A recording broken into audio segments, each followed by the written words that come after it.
Okay, so hello and welcome to day number 3 जो कि है हमारा इस एडवांस ऑडिटिंग और प्रोफेशनल एथिक्स वाले सब्जेक्ट का। डे 1 और डे 2 पे दो सेशंस हमारे चल रहे हैं। ठीक है, पहला सेशन जो पहला हाफ जो होता है वो हमारा किसके ऊपर होता है? अदर ऑडिट्स के ऊपर, और दूसरा हाफ होता है हमारा एथिक्स के ऊपर। पहले हाफ का जो पहला टॉपिक हमने शुरू किया था और आज अपन वो फिनिश करेंगे, वो कौन सा है? वो है कौन सा?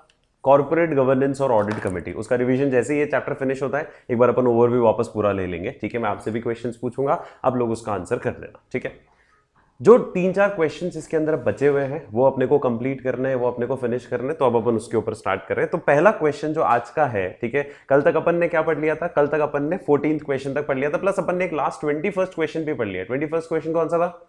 इंडिपेंडेंट डायरेक्टर की डेफिनेशन। ठीक है, अब हमारे पास बाकी 4-5 क्वेश्चन जो बचे उस पर बात करते हैं। अगेन अच्छे क्वेश्चन है, चैप्टर ही पूरा इंपॉर्टेंट है आप लोगों के लिए। मैं 15th क्वेश्चन के ऊपर आ रहा हूं, which is compliance requirement for code of conduct as per LODR regulation and the role of auditor in the same।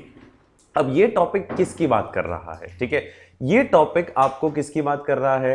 ये टॉपिक आपको कोड ऑफ कंडक्ट की बात कर रहा है। और कोड ऑफ कंडक्ट याद करो अपन ने कहां पढ़ा था? कोड ऑफ कंडक्ट अपन ने जब इश्यूज एड्रेस पढ़ रहे थे ना अपन, ठीक है, उसके अंदर अपन पढ़ा था code of conduct and vigil mechanism भी एक इश्यू है जो एड्रेस किया है किसने? LODR ने। ये अपन ने पढ़ा था। ठीक है, अब कोड ऑफ कंडक्ट की क्या रिक्वायरमेंट होती है LODR के अंदर, और कोड ऑफ कंडक्ट के लिए, ठीक है, उस कोड ऑफ कंडक्ट के लिए ऑडिटर की क्या जिम्मेदारी है, ऑडिटर को क्या ध्यान रखना है, वो अपने को यहां पर पढ़ना है। ठीक है, सो LODR के अंदर कोड ऑफ कंडक्ट की क्या रिक्वायरमेंट है वो अपने को इस क्वेश्चन में पढ़नी। पहले मैं आपको ब्रीफिंग दे देता हूं, सुन लो, ध्यान से सुन लो। ठीक है, इसकी ब्रीफिंग हम लोग डिस्कस कर लेते हैं। कोड ऑफ कंडक्ट का कॉन्सेप्ट क्या कहता है? कोड ऑफ कंडक्ट का कॉन्सेप्ट हमको यह कहता है कि बोर्ड को, यह जिम्मेदारी है बोर्ड की। क्या जिम्मेदारी है बोर्ड की? कि उसको एक कोड ऑफ कंडक्ट बनाना है। अब कोड ऑफ कंडक्ट का मतलब क्या होता है? कोड ऑफ कंडक्ट का मतलब होता है डिसिप्लिनरी मैकेनिज्म। ठीक है, कोड ऑफ कंडक्ट का मतलब क्या हुआ? कि हमारी ऑर्गेनाइजेशन के एम्प्लॉइज को ये डिसिप्लिनरी मैकेनिज्म फॉलो करना है, ये कोड फॉलो करना है। तो हर कंपनी को, जो लिस्टेड कंपनी है, उसको क्या मेंटेन करना है, उसको क्या बनाना है? एक कोड ऑफ कंडक्ट बनाना है। ठीक है, वो कोड ऑफ कंडक्ट उनको वेबसाइट पे अपलोड करना है। वो कोड ऑफ कंडक्ट के डिक्लेरेशन उनको एनुअली डिक्लेरेशन देनी है कि हाँ हमने इस साल ये कोड को फॉलो किया। हर साल उनको एनुअल डिक्लेरेशन देनी है कि हाँ हम सब ये कोड को फॉलो कर रहे हैं। और ऑडिटर का काम क्या होगा? ऑडिटर का काम जस्ट इसका क्या है? चेक करना कि ऐसा कोड ऑफ कंडक्ट बना रखा है, क्या वो वेबसाइट पे अपलोडेड है कि नहीं है, क्या वो साइन किया हुआ है, डिक्लेरेशन किया हुआ है कि नहीं किया हुआ है, ये साइमल्टेनियसली ऑडिटर को चेक करना है। तो जहां पर भी क्वेश्चन ऐसा आ जाए कि ऑडिटर को क्या चेक करना है, तो आपको टेंशन लेने की जरूरत नहीं है। आपको सिर्फ आंसर क्या लिखना है कि भाई जो उस पर्टिकुलर LODR ने बोला है वो का वही चीज ऑडिटर को क्या करनी है? चेक करनी है। ठीक है, तो इस क्वेश्चन को अपन अब डिस्कस कर रहे हैं, इस क्वेश्चन को अपन अब आगे पढ़ रहे हैं। ठीक है, इस पर्टिकुलर क्वेश्चन के अंदर अपने को क्या क्या पढ़ना है उस पॉइंट्स के ऊपर हम आ जाते हैं। पहला पॉइंट क्या लिखा है? The board shall lay down a code of conduct. Board को क्या ले डाउन करना है? Code of conduct lay down करना है। किसके लिए? सारे बोर्ड मेंबर्स के लिए और सीनियर मैनेजमेंट के लिए। ठीक है, तो सारे बोर्ड मेंबर, सारे सीनियर मैनेजमेंट के लिए बोर्ड को क्या ले डाउन करना है? एक कोड ऑफ कंडक्ट। ठीक है, सो ये किसकी जिम्मेदारी है? बोर्ड ऑफ डायरेक्टर्स की जिम्मेदारी है। ठीक है, क्या पॉइंट लिखा हुआ है? The board shall lay down. ठीक है, सबसे पहला laying down of code of conduct. ठीक है, कि बोर्ड को ले डाउन करना है कोड ऑफ कंडक्ट। इधर ही बैठ जाना बेटा। तो board shall lay down a code of conduct for all the board members and senior management of the listed entity. सबसे पहले ले डाउन कर दिया। सेकंड पॉइंट क्या लिखा है? सारे बोर्ड मेंबर्स और सीनियर मैनेजमेंट पर्सनल जो है उनको अफर्म भी करना है। क्या लिखा है? They should affirm the compliance with the code. Affirm मतलब अग्री, देखिए हमने कोड को फॉलो किया है, एनुअल बेसिस पे उनको डिक्लेरेशन देना है। थर्ड वाला बाद में पढ़ना। फोर्थ, ये कोड ऑफ कंडक्ट कहां पे पोस्टेड होना चाहिए? कंपनी की वेबसाइट पे। और जो एनुअल रिपोर्ट छपेगी ना कंपनी की, उसमें भी एक डिक्लेरेशन होना चाहिए कि हाँ हम लोग ये कोड फॉलो कर रहे हैं, और जो CEO साइन करेगा। तो 4 तो पॉइंट कितने इजी हो गए कोड ऑफ कंडक्ट के लिए। पहला, कोड ऑफ कंडक्ट बनाना है, ले डाउन करना है। उस कोड ऑफ कंडक्ट को क्या करना है? एनुअल बेसिस पे अफर्म करना है कि हम फॉलो कर रहे हैं। डिक्लेरेशन लेना है CEO से और उसको वेबसाइट पे पोस्ट करना है। और कोड ऑफ कंडक्ट के अंदर थर्ड पॉइंट जो अलग से दे दिया आपको, वो क्या बोला? कि कोड ऑफ कंडक्ट के अंदर किसकी ड्यूटीज होगी? इंडिपेंडेंट डायरेक्टर्स की ड्यूटीज भी ले डाउन करनी है। किसको? बोर्ड को। ठीक है, ये एक और काम आपको करना है। ठीक है, और फिर नीचे खाली क्या दे रखा है? नीचे खाली डेफिनेशन दे रखी है कि सीनियर मैनेजमेंट में कौन कौन आएगा। बस इसमें नया फंडा यह आ गया कि इसमें CS और CFO भी आएगा। ठीक है, तो CS भी इंक्लूड होगा किसमें, ये जो वर्ड आया था ना यहाँ पे देखो, सीनियर मैनेजमेंट के लिए code of conduct lay down करना है। तो अब कोई पूछ रहा है कि सीनियर मैनेजमेंट की डेफिनेशन क्या होती है, तो यहाँ इन्होंने डिफाइन भी कर दिया कि सीनियर मैनेजमेंट का मतलब क्या होता है, जो भी कंपनी की कोर मैनेजमेंट टीम है, ठीक है, वो सब senior manage, board of directors तो किसमें आ गए, डायरेक्टर्स के अंदर, ठीक है, बाकी सीनियर मैनेजमेंट में बाकी जो टीम आ गई जिसके अंदर लिखा है जो बोर्ड के नीचे काम कर रहे हैं या CEO CFO के नीचे काम कर रहे हैं, ठीक है, डायरेक्टर के नीचे काम कर रहे हैं, वो सब इस लेवल पे आ गए। और इसमें स्पेसिफिकली दो नाम और इंक्लूड कर दिए जो अभी नए इंक्लूड हुए हैं, कंपनी सेक्रेटरी और CFO, ये दोनों भी इंक्लूड होते हैं। CFO तो जनरली हम इंक्लूड कर ही लेते थे, कंपनी सेक्रेटरी को भी अब सीनियर मैनेजर की पोजीशन के लिए रखा है, ठीक है। बस ये एक एक्स्ट्रा पॉइंट है, बाकी कुछ याद नहीं करना है इसके, इस पर्टिकुलर क्वेश्चन के अंदर तो याद नहीं करना है। तो ये समझ में आ गया आप लोगों को, क्लियर है, ठीक है, पूरा का पूरा क्वेश्चन क्लियर, सिंपल। अब ऑडिटर को इसमें क्या करना है, तो देखो रोल ऑफ ऑडिटर का क्वेश्चन अगर पूछता है तो सेम ही चीज तो ऑडिटर को करनी है, क्या, दो चीजें, पहला कि weather the board of directors of the company, क्या बोर्ड ऑफ डायरेक्टर्स ने ऐसा कोई कोड ले डाउन कर रखा है, ठीक है, उसकी कॉपी मंगा लो, है ना। दूसरा, वेरीफाई करो कि क्या बोर्ड और जो सीनियर पर्सनल है उन्होंने वो अफर्म किया है कि नहीं किया, ठीक है, एनुअल बेसिस पे, क्या ये कोड को वेबसाइट पे पोस्ट कर रखा है कि नहीं कर रखा है, ये आपको लिखना, ठीक है। तो कुछ भी नहीं है, सिंपल है, वो तो आपका रोल ऑफ ऑडिटर जहां पे भी पूछे किसी टॉपिक का, तो जो टॉपिक में पढ़ा है वो का वो रोल है ऑडिटर का, उसी को वो चेक करेगा, ठीक है। सो this is all about what, this is all about code of conduct, क्या होता है और उस कोड ऑफ कंडक्ट में ऑडिटर को क्या वेरीफाई करना है, वो पॉइंट्स यहां पर दे रखे थे, ठीक है। आगे बढ़ू, पक्का, श्योर, इजी, कंफर्टेबल, चलो। तो ये तो हो गया हमारा कोड ऑफ कंडक्ट वाला टॉपिक। अब आते हैं हम नेक्स्ट टॉपिक पे, which is nomination and remuneration का। अब मैं कमिटियों पे ऊपर क्वेश्चन ले रहा हूं। अपन ने अभी तक कितनी कमिटी पढ़ ली है, ऑडिट कमिटी, LODR वाली बात कर रहे हैं, एक बार थोड़ा रिवाइज कर लेते हैं। मिनिमम कितने डायरेक्टर्स चाहिए ऑडिट कमिटी LODR के अंदर, 3, उसमें से कितने इंडिपेंडेंट होने चाहिए, 2/3, ठीक है, राइट, ओके। फिर उसके बाद LODR के अंदर जो ऑडिट कमेटी का फंड है उसमें क्या बोल रहे हैं, सारे मेंबर्स क्या होने चाहिए, पढ़े लिखे, याद करो, फाइनेंशियल रिलेटेड, और एक के पास क्या होनी चाहिए, एक्सपर्टीज होनी चाहिए, ठीक है। फिर अपन ने पढ़ा था कि दो जो खास चीजें हैं, इसका जो सेक्रेटरी होगा वो कौन होगा, इस कमेटी का, ऑडिट कमेटी का सेक्रेटरी कौन होगा, जो कंपनी सेक्रेटरी है कमेटी का वही होगा, ठीक है। फिर इस कमेटी को साल में कितनी बार मिलना होता है, 4 बार मिलना होता है, ठीक है, और किसी भी 2 मीटिंग के बीच में गैप नहीं होना चाहिए 4 महीने ज्यादा का। फिर कोरम इस कमेटी का क्या था, 2 और 1/3 whichever is higher, and minimum 2 independent directors. याद करो, मैंने एग्जाम्पल के थ्रू भी समझाया था, ठीक है, ये सब चीजें याद करनी पड़ेगी, पढ़नी पड़ेगी, ठीक है। तो ये है कॉन्सेप्ट जो अपन ने किसमें पढ़ा था, ऑडिट कमेटी में। अब मैं आपके सामने 3 कमेटियां और लेकर आ रहा हूं। एक कमेटी आ रही है कौन सी, रेम्यूनरेशन एंड नॉमिनेशन कमेटी, ठीक है। इसके बाद 2 कमेटी और कवर करेंगे, रिस्क मैनेजमेंट कमेटी भी है हमारे पास, स्टेक होल्डर रिलेशनशिप कमेटी भी है, वो अपने को कवर करनी। तो ये कमेटियों के ऊपर क्वेश्चन चांसेस पूरे होते हैं। ऑडिट कमेटी पे आ गया, रेम्यूनरेशन का, और ये सब चीजें कमेटियां वापस काम आएगी आपके लॉ में भी काम आने वाली है, ठीक है। इसलिए इन सबको आपको बहुत ढंग से पढ़ना है, ठीक है। तो अभी आते हैं अपन किसके ऊपर, नॉमिनेशन और रेम्यूनरेशन कमेटी के ऊपर। और जैसे ही हमारा चैप्टर कंप्लीट होगा हम वापस पूरा का पूरा एक बार रिव्यू मारेंगे चैप्टर को, ताकि आपको रिकॉल होना शुरू हो कि ये चैप्टर में क्या क्या पढ़ लिया, क्योंकि कहीं ना कहीं मिक्स हो जाती है चीजें, खासकर मल्टीपल चॉइस क्वेश्चन में, केस बेस्ड स्टडी क्वेश्चंस में, ठीक है। तो नॉमिनेशन एंड रेम्यूनरेशन कमेटी किसको रखनी है LODR का एक फंडा, रेगुलेशन नंबर भी दे रखा है 19, ठीक है, LODR के अंदर ही रेगुलेशन का एक पार्ट है, ठीक है। अब सुनो, सो बोर्ड ऑफ डायरेक्टर्स, अच्छा कमेटी तो किसकी बनेगी, डायरेक्टर्स की, ज्यादातर मैंने आपको जो बोला कमेटियां किसकी बनेगी, डायरेक्टर्स में से निकल के आएंगे इसमें लोग। तो इसमें क्या लिखा हुआ है, हर लिस्टेड पब्लिक कंपनी, अगेन किसको रखना जरूरी है, पब्लिक कंपनी को, ठीक है। सो हर लिस्टेड पब्लिक कंपनी, क्योंकि वैसे भी अनलिस्टेड पब्लिक हो सकती है, लेकिन प्राइवेट कभी भी क्या नहीं होती है, लिस्टेड होती नहीं। तो अगर लिस्टेड बोला है तो बाय डिफॉल्ट वो क्या है, पब्लिक कंपनी। हाँ, ये हो सकता है अनलिस्टेड पब्लिक हो और लिस्टेड पब्लिक हो, पर कभी लिस्टेड प्राइवेट वर्ड यूज होता ही नहीं है, क्योंकि वो होता ही नहीं है कभी, ठीक है, क्योंकि लिस्टेड है तो मतलब पब्लिक कंपनी है ना। So board of directors of हर listed public company shall constitute a nomination and remuneration committee, पूरी कमेटी का नाम एक ही है, nomination and remuneration committee, which shall comprise, आपको उतना याद नहीं रखना, आपको सिर्फ की पॉइंट याद रखना। कितने डायरेक्टर्स चाहिए सर, 3 डायरेक्टर्स चाहिए, सारे के सारे कौन होने चाहिए, नॉन एग्जीक्यूटिव, मतलब यहां वो चलेगा ही नहीं। जबकि ऑडिट कमेटी में तो क्या लिखा था, 2/3 आपको क्या चाहिए, इंडिपेंडेंट। एक तो नॉन इंडिपेंडेंट या नॉन एग्जीक्यूटिव नहीं भी हो तो चलता, यहां पे सारे नॉन एग्जीक्यूटिव होने चाहिए और हाफ शैल बी इंडिपेंडेंट। और अगर कौन सी वाली कंपनी है जिसमें क्या पड़े हैं, आउटस्टैंडिंग एसआर, एसआर बोले तो सुपीरियर राइट्स वाले शेयर्स हैं, ठीक है, तो वहां फिर ये हाफ को क्या बढ़ा के क्या कर दिया उन्होंने, 2/3 कर दिया। बोले यार फिर तो तुम प्रमोटर्स के पास ये बड़े सुपीरियर राइट वाले शेयर तो वो गलत इस्तेमाल करेंगे, तो हम क्या कर रहे हैं, इस हाफ को क्या कर देंगे, 2/3। तो कहानी बहुत सिंपल है। रेम्यूनरेशन नॉमिनेशन कमेटी में मिनिमम कितने चाहिए, देखो वैसे सब में मिनिमम 3 ही होंगे, ठीक है, सो मिनिमम 3 चाहिए। All should be non executive और हाफ शुड बी इंडिपेंडेंट, ठीक है। और फिर उसके अंदर बात करें अगर सुपीरियर राइट वाले शेयर्स हैं तो फिर क्या होंगे, 2/3 of the total number of director should be independent, ठीक है। अगला अच्छा पॉइंट है, ध्यान से सुनना। चेयरपर्सन जो होगा ना इस कमेटी का, वो किसमें से चुना जाएगा, इंडिपेंडेंट में से चुना जाएगा, ठीक है। ये पॉइंट्स ही एक तरह से अपन, ये जो आपको बुक पे भी दिख रहा होगा, ठीक है, सबसे पहले पहले कवर पे भी मैंने यही लिखा हुआ है, या अंदर सॉरी अंदर जब अंदर खोलोगे कि पूरी बुक जो आपको मिलेगी ना वो सब किस में मिलेगी, पॉइंटर्स में। पैराग्राफ आपको कहीं नहीं दिखने वाला पूरी बुक में, ठीक है।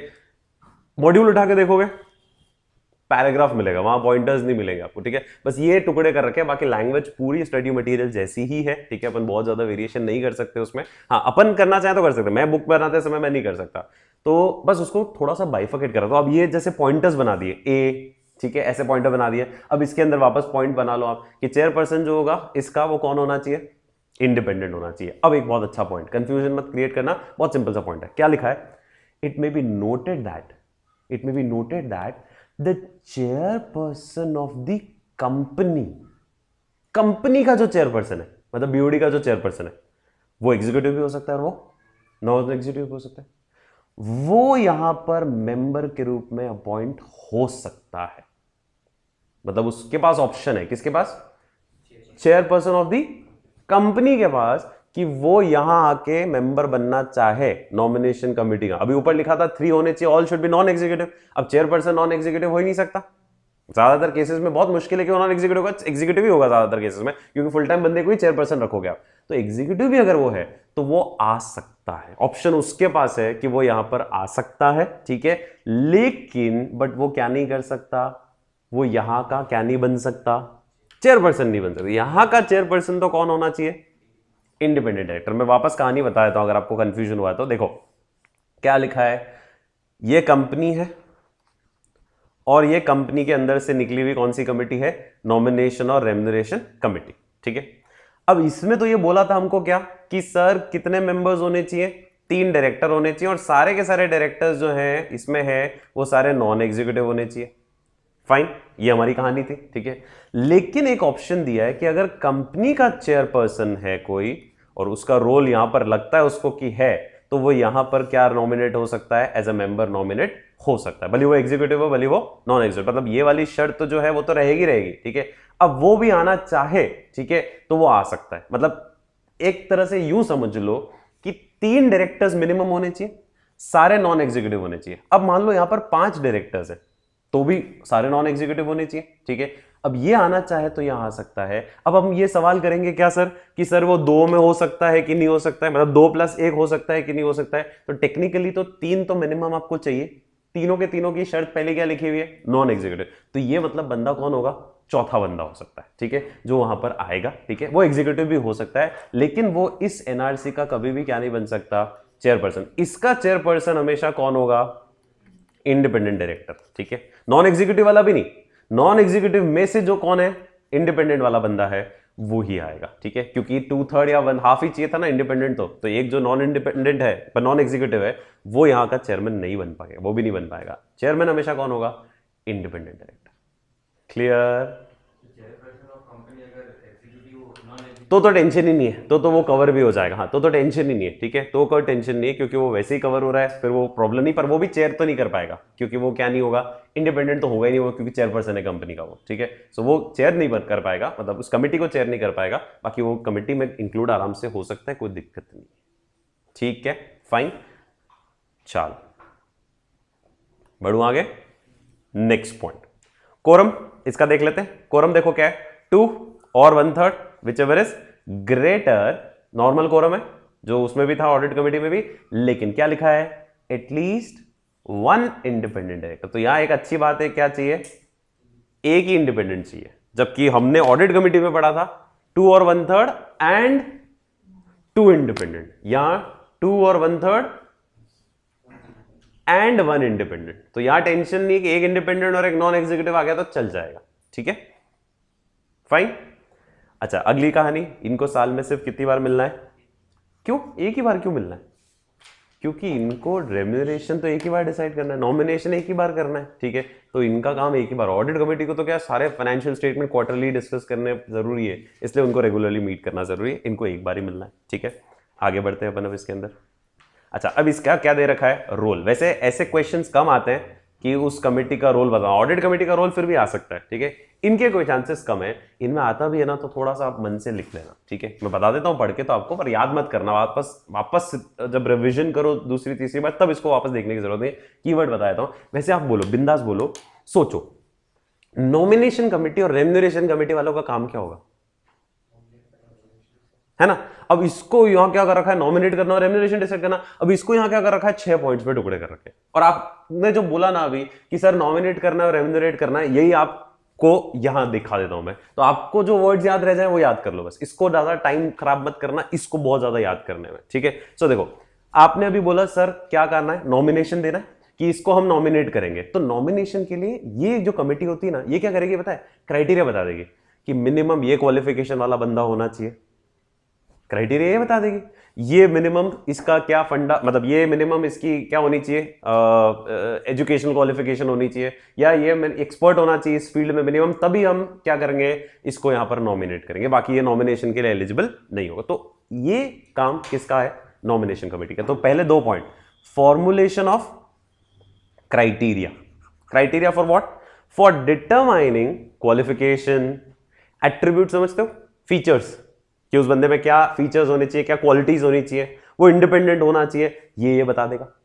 दूसरा, formulation of criteria for evaluation of performance, कि ये इनकी परफॉर्मेंस, क्योंकि रेम्यूनरेशन बहुत बार किसके आधार पे भी होता है, परफॉर्मेंस इवैल्यूएशन के आधार पे, ठीक है।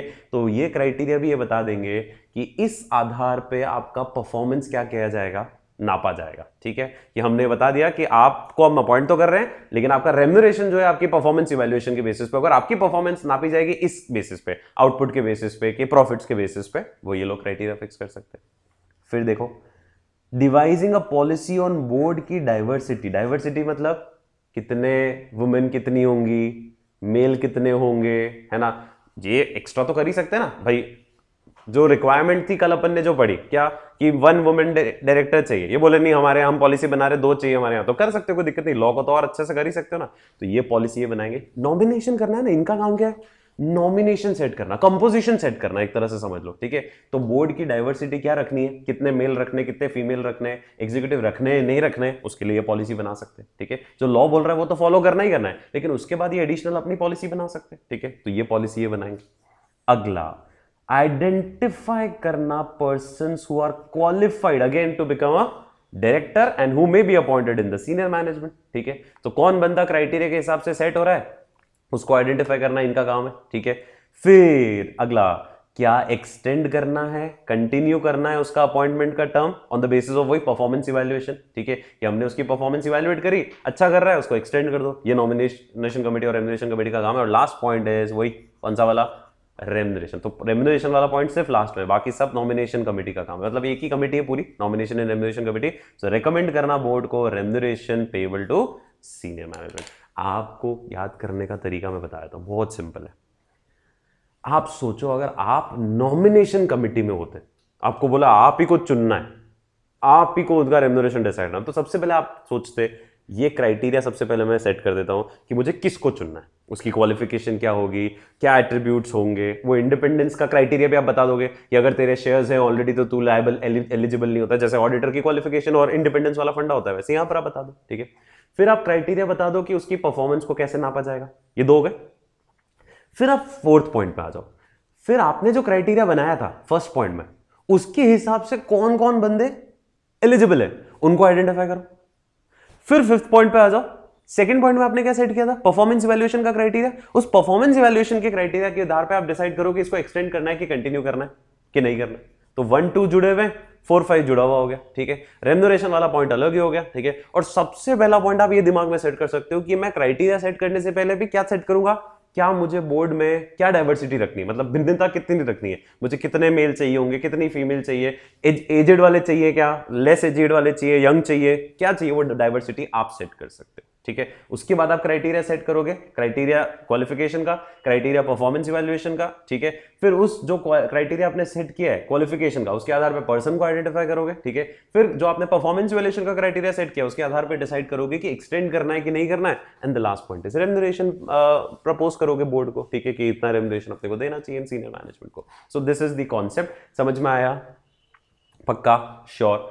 तो ये हो गया हमारा कौन सा क्वेश्चन, नॉमिनेशन कमेटी वाला। और एक पॉइंट और है गया इसमें, वो भी देख लेते हैं कि वो तो इजी है कि चेयरमैन जो होगा इसका, इस नॉमिनेशन और इसका कमेटी का चेयरपर्सन जो होगा वो प्रेजेंट रहेगा कहां पे, एजीएम में, शेयर होल्डर्स की क्वेरीज का जवाब देने के लिए। However it would be up to the chairperson to decide who shall answer the queries. मतलब चेयरपर्सन बोले मैं नहीं करता हूं, दूसरा कोई मेंबर कर लेगा इस कमेटी का, तो चेयरपर्सन के हाथ में वो उसको अपॉइंट कर दे, बोले तू आंसर कर देना, मैं बैठ जाऊंगा, पर मैं चुपचाप बैठ जाऊंगा, तू आंसर कर देना इन क्वेरीज का, ठीक है। तो वो तो ठीक है, पॉइंट है, क्योंकि सारी कमिटीज के चेयरपर्सन को वहां मौजूद रहना ही पड़ेगा, ठीक है, ताकि शेयर होल्डर्स का कोई भी किसी भी कमेटी से कोई सवाल हो तो वो उनके जवाब दे सके। फाइन, ठीक है। तो ये क्या हुआ, कौन सी कमेटी हुई, नॉमिनेशन कमेटी और रेम्यूनरेशन कमेटी। कुछ भी नहीं है, काम तो इनका बहुत ईजी है। अपन तो इनके मेन बेसिस वाले पॉइंट्स देख लो, ठीक है। कितने मिनिमम चाहिए, 3, इंडिपेंडेंट हाफ, 1/3 तो बहुत कम हो जाएगा, ठीक है, हाफ तो चाहिए चाहिए, कमिटियों में तो हाफ मिनिमम है ही है, ठीक है। अगर सुपीरियर राइट्स वाले शेयर्स है तो 2/3 हो जाएगा, ठीक है। फाइन, एक पॉइंट ये था प्राइमरीली। तो दूसरा, इसका जो चेयरपर्सन बनेगा वो किस में से बनेगा, इंडिपेंडेंट में से। कंपनी का chairperson may be appointed as a chairperson of this committee, but वो कभी भी क्या नहीं कर पाएगा, सॉरी, कंपनी का जो चेयरपर्सन है वो यहां मेंबर बन सकता है, पर वो कभी भी क्या नहीं कर पाएगा, चेयर नहीं कर पाएगा, कमेटी को चेयर नहीं कर पाएगा, चेयरपर्सन नहीं बन पाएगा कभी भी, ठीक है। सो ये अपन ने पढ़ लिया। और फिर कोरम इसका वही 2 और 1/3 विचएवर इज ग्रेटर, प्लस यहां पर सिर्फ एक ही इंडिपेंडेंट चाहिए, और लास्ट में मिलना इनको कितनी बार है साल में, एक बार, ठीक है। तो इन सबका अपन बाद में एक चार्ट भी बना सकते हैं लास्ट में आज, ठीक है, कि एक तरफ ये कमेटी लिख देंगे ऑडिट कमेटी, फिर रेम्यूनरेशन कमेटी, फिर तीसरी कमेटी, और किस में क्या क्या चाहिए, ताकि एक सेट हो जाएगा हमारे दिमाग में, ठीक है। वो लास्ट में भी बना लेते हैं। अगली कमेटी पे आते हैं। अगली कमेटी कौन सी है, रिस्क मैनेजमेंट कमेटी, ठीक है। अच्छा, इस रिस्क मैनेजमेंट कमेटी का काम क्या है, सिंपल, रिस्क को देखना, ऑर्गेनाइजेशन के अंदर कोई हो तो नहीं रही है, ठीक है। अपन ने याद करो रोल ऑफ ऑडिट कमेटी पढ़ा था, रोल ऑफ ऑडिट कमेटी पे अपन ने पढ़ा था कि एक रोल होता है ऑडिट कमेटी का, क्या, internal financial controls and risk management system proper चल रहा है कि नहीं चल रहा है। उसके लिए एक स्पेसिफिक कमेटी भी बन गई है, रिस्क मैनेजमेंट कमेटी, जिनका काम क्या है, जिनका काम है देखना रिस्क को, ठीक है, और रिस्क अगर आ रही है तो उसको मैनेज करने का काम इनको करना है। अब इसके अंदर वापस वही पॉइंट आ गया सारे, क्या, इस कमेटी के अंदर कौन कौन है। सबसे पहला तो बोर्ड ऑफ डायरेक्टर्स को कमेटी बनानी, ठीक है। अच्छा, अब ध्यान से सुनो, अच्छा इसमें यूनिक पॉइंट सेकंड वाला है, मेजॉरिटी ऑफ मेंबर्स इस कमेटी के कहां से आएंगे, शैल consist of members of board of directors. इसका मतलब ये क्या मतलब हुआ, लाइन वापस पढ़ो, majority of members shall be from the board of directors. इसका मतलब ये हुआ कि इस कमेटी में बोर्ड के अलावा भी दूसरे भी मेंबर बन सकते। अभी तक बाकी सब जगह क्या लिखा था, एटलीस्ट 3 डायरेक्टर्स, एटलीस्ट 4 डायरेक्टर्स, यहां क्या लिखा, मेजॉरिटी ऑफ मेंबर्स जो इस कमेटी में आएंगे वो बीओडी में से आएंगे। इसका मतलब है यहां पर जो वो सीनियर एग्जीक्यूटिव्स है ना दूसरे, वो भी क्या बन सकते हैं, मेंबर, पर वो माइनॉरिटी में होंगे, ठीक है। मेजॉरिटी मेंबर्स कहां से आएंगे, यहां से। तो ये एक अलग पॉइंट है इसका, बाकी सब जगह अपन ने देखा सिर्फ डायरेक्टर्स ही हो सकते हैं, ठीक है। यहां पर क्या हो सकते हैं, दूसरे एग्जीक्यूटिव्स भी आ सकते हैं। तो क्या लिखा है, majority of members of shell consist of members of board of director. देखो अगर आपको इसमें कंफ्यूजन है तो एफ पॉइंट साथ साथ पढ़ लो, F point, majority of this committee will be members of board of directors, senior executive of the company may also become a member but the chairperson shall be from the member of board of directors। समझ गए, ठीक है, fine. अच्छा, minimum कितने होंगे यहां पे, यहां मिनिमम कितने मेंबर्स होंगे कमेटी के अंदर, ये तो मेंशन ही नहीं और है भी नहीं, लॉ में भी नहीं है, रेगुलेशन 21 में भी नहीं लिखा हुआ है। आप दिमाग लगाओ कितने होंगे मिनिमम रिस्क मैनेजमेंट कमेटी में, कितने लोग चाहिए, इसमें लिखा भी नहीं है। और है भी नहीं, ऑफिशियली भी नहीं है, तो अपन नहीं बोल सकते। नहीं, ऐसे थोड़ी बोल सकते अपन। बोर्ड में मान लो 12 लोग हैं तो 7 लोग थोड़ी आएंगे इस कमेटी में, तो ऑडिट कमेटी में ही नहीं हो रहे, वहां तो 3 ही बोल रहा है मिनिमम। 3 तो चाहिए होंगे ना, क्योंकि आप किस वर्ड को यूज कर रहे हो, मेजॉरिटी। 2 में होगी नहीं कोई भी, तो थोड़ा सा अपने को दिमाग लगाना है। अच्छा, ये कंपनी के ऊपर छोड़ दिया कि कंपनी अपनी पॉलिसी बना ले, पर आप दिमाग लगाओ कि मेजॉरिटी वर्ड अगर वर्ड यूज किया कि मेजॉरिटी ऑफ मेंबर्स बोर्ड में से होने चाहिए, ठीक है, तो इसका मतलब है कि मिनिमम एक तरह से 3 तो होने ही चाहिए, बट एज सच कोई है नहीं, तो कंपनी के ऊपर छोड़ा हुआ है। आप 2 भी रखो तो ठीक है, फिर दोनों के दोनों कहां से आएंगे, बोर्ड में से आएंगे, ठीक है। पर ऐसा ऑफिशियली कहीं नहीं है, पर जनरली अपन ये बोलते हैं कि 3 होने ही चाहिए, ठीक है, क्योंकि सारी कमिटीज में 3 का फंडा है, तो इसमें भी अपन 3 ही सोच के चलते हैं, बट ऑफिशियली नहीं है, तो कभी क्वेश्चन नहीं पूछेगा आपसे इसके ऊपर, ठीक है। तो वापस ऊपर ले लो, देखो मेजॉरिटी ऑफ मेंबर्स कौन होनी चाहिए, बोर्ड में से आने चाहिए, लेकिन अगर वही कौन से वाले शेयर्स हैं, सुपीरियर राइट, तो फिर 2/3 कहां से आने चाहिए, अच्छा सॉरी 2/3 कौन से होने चाहिए, इंडिपेंडेंट है। तो ये तो हमेशा की कहानी है, आप तो फिक्स दिमाग में सेट कर लो कि जहां आउटस्टैंडिंग सुपीरियर राइट्स वाले शेयर्स हैं वहां पर इंडिपेंडेंट डायरेक्टर्स की मेजॉरिटी नहीं चाहिए, वहां इंडिपेंडेंट डायरेक्टर्स की क्या चाहिए, 2/3 चाहिए, ठीक है।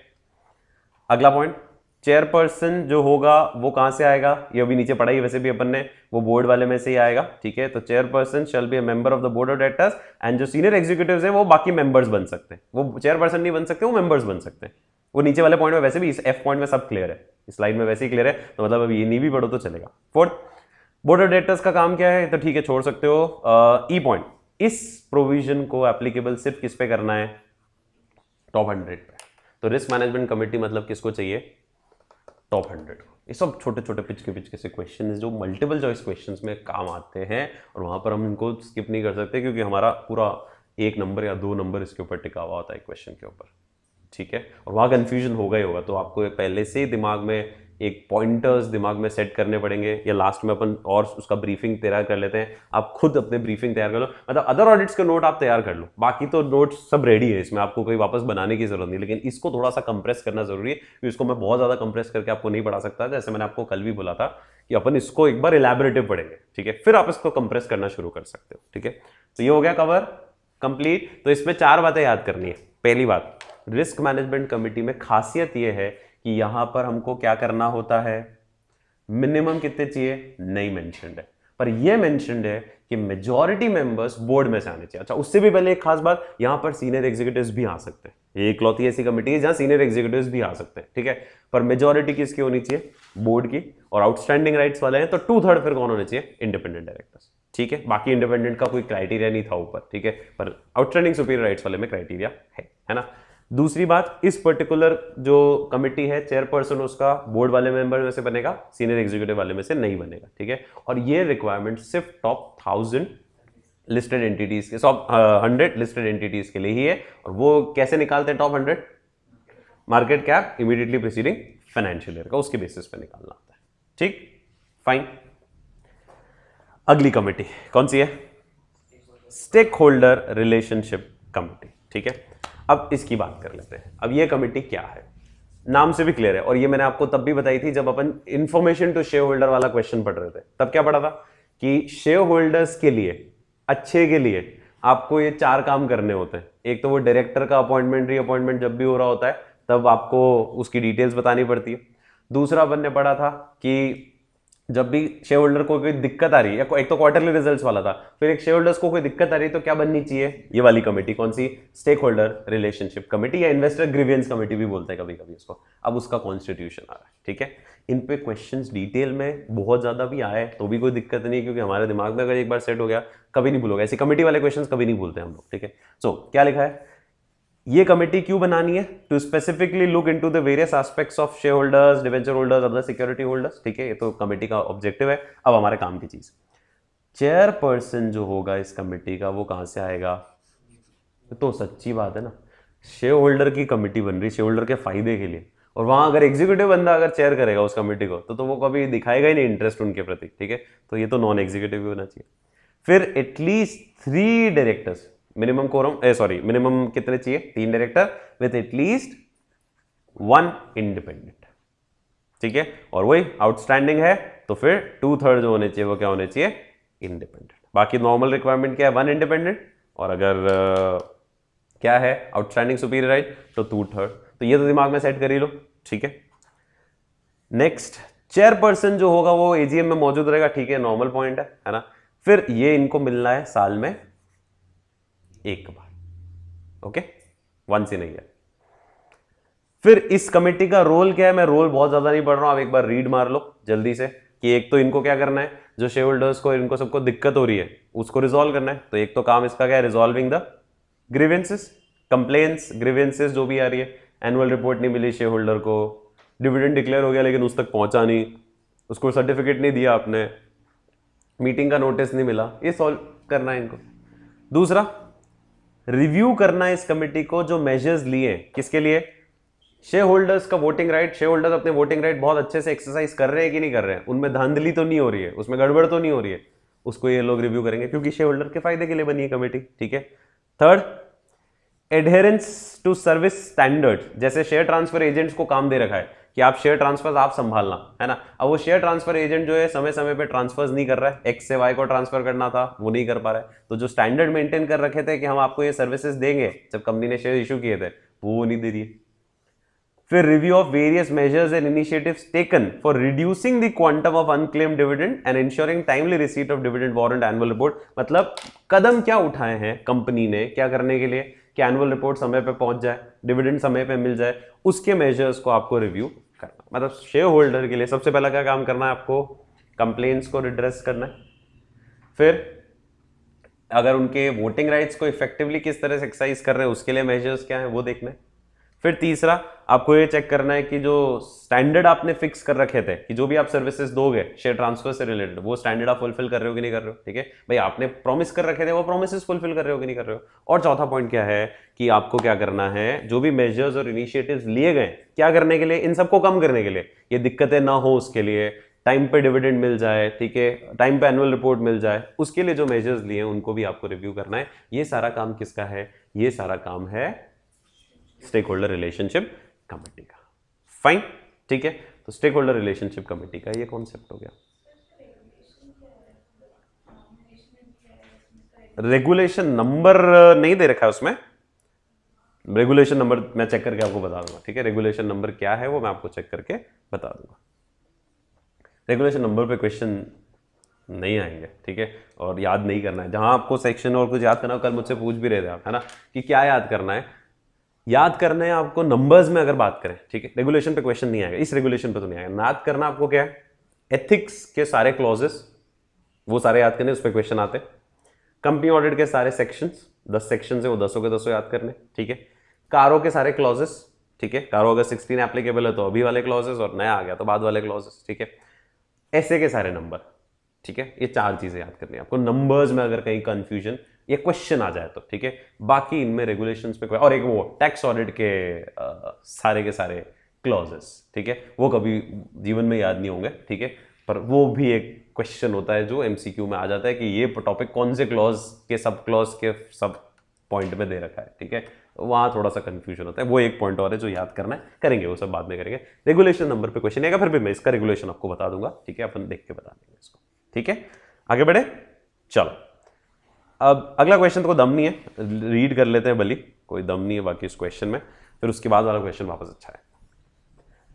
Limited review of the audit of all the entities, का क्वेश्चन का पहले मतलब आपको समझना पड़ेगा क्योंकि आपके कोर्स में नहीं है ये टॉपिक, ये वाला लिमिटेड रिव्यू, पर यहां इस चैप्टर में है ये, ठीक है, बाकी इसके लिए अलग से स्टैंडर्ड्स भी बने हुए होते हैं जो आपके कोर्स में, तो आप सीए फाइनल में क्या कर दिए 2019-20 से कोर्स कम कर दिया, ठीक है, बोले यार बहुत ज्यादा स्टैंडर्ड आपको नहीं पढ़ाएंगे, तो आपके कोर्स में सिर्फ स्टैंडर्ड्स ऑन क्या है, ऑडिटिंग ही है, और स्टैंडर्ड्स ऑन ऑडिटिंग में भी सारे स्टैंडर्ड्स नहीं है, ठीक है, 800 की सीरीज आपके कोर्स में नहीं है स्टैंडर्ड्स ऑन ऑडिट की, फिर आगे 2400 की सीरीज होती है, 3400 की सीरीज होती है, 4400 की सीरीज होती है, ये सब आपके कोर्स में नहीं है, जो 19 से पहले तो थी, ठीक है, जब से मतलब सालों से थी, बट 2019 से बोला हुआ रहने दो, वैसे ही पास नहीं हो रहे हैं, तो अपन कम कर देते, थोड़ा कोशिश करते हैं कि पास हो जाए, ठीक है, तो ये स्टैंडर्ड जो है वो 2400 सीरीज का है, लिमिटेड रिव्यू वर्ड जो है, पर मैं आपको इसका मतलब समझा रहा हूं, पहले ध्यान से सुनना, अभी पहले लॉजिक सुनना, उसके बाद इस टॉपिक को लेंगे।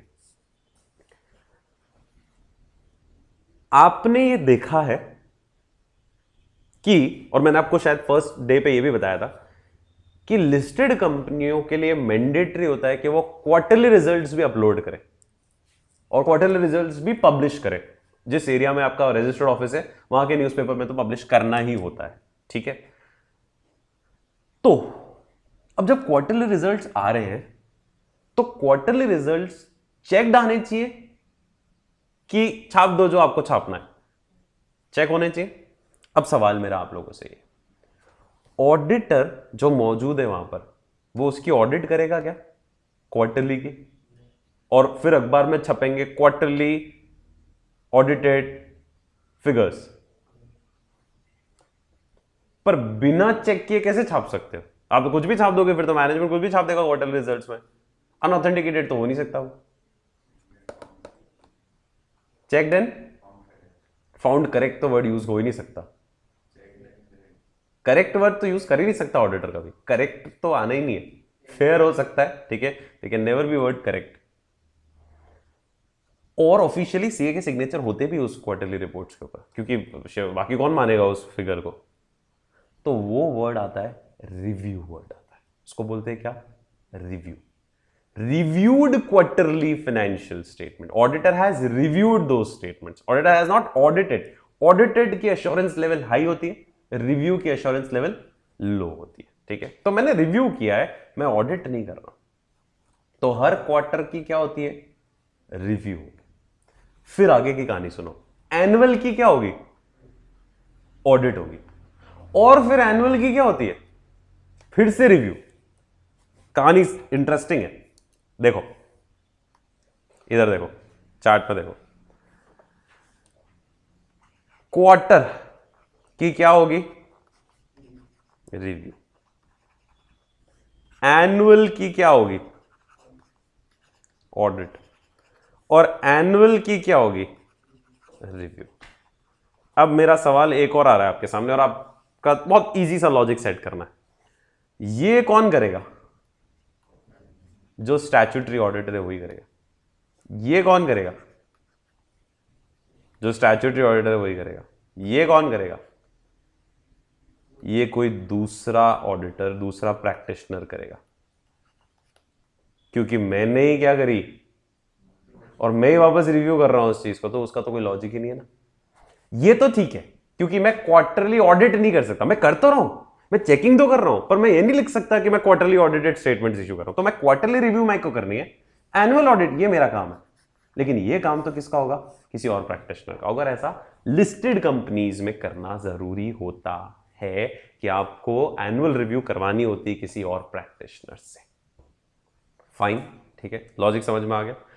ये बाकी डिटेल पूरी मस्त थी, इसके भी कोर्स में नहीं हमारे, इसमें बहुत ज्यादा इसमें नहीं डिस्कस कर रहे हैं। 2018 तक तो ये पूरा डिटेल में था, ठीक है। सो अब आपको लैंग्वेज पढ़नी है, क्या, limited review of the audit of all the entities whose accounts are to be consolidated with the listed entity।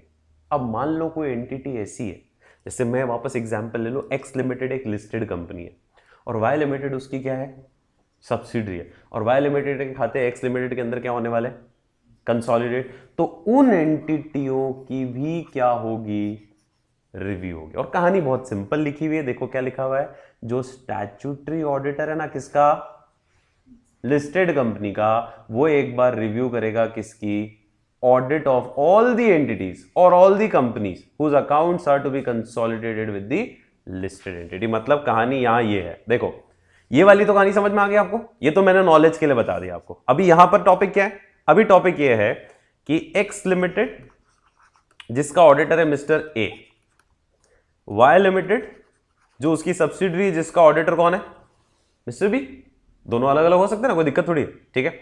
अब मिस्टर ए इसकी ऑडिट तो कर रहे हैं, मिस्टर ए को वाई की क्या करनी है, रिव्यू भी करनी है, क्योंकि ऑडिट तो किसने करी है, इसने करी, ठीक है। तो आपको इसकी रिव्यू भी करनी है, ठीक है। ये बस ये फंडा है, यहां पर क्या लिखा है देखो, so the auditor of listed entity shall undertake a limited review of the audit of all the listed entities or companies whose accounts are to be consolidated। और इसके लिए क्या लिखा है, सारी लिस्टेड एंटिटीज जिनके इक्विटी शेयर्स या securities listed है स्टॉक एक्सचेंज पे, उनके ऑडिटर्स, किसके ऑडिटर्स, लिस्टेड एंटिटी के ऑडिटर।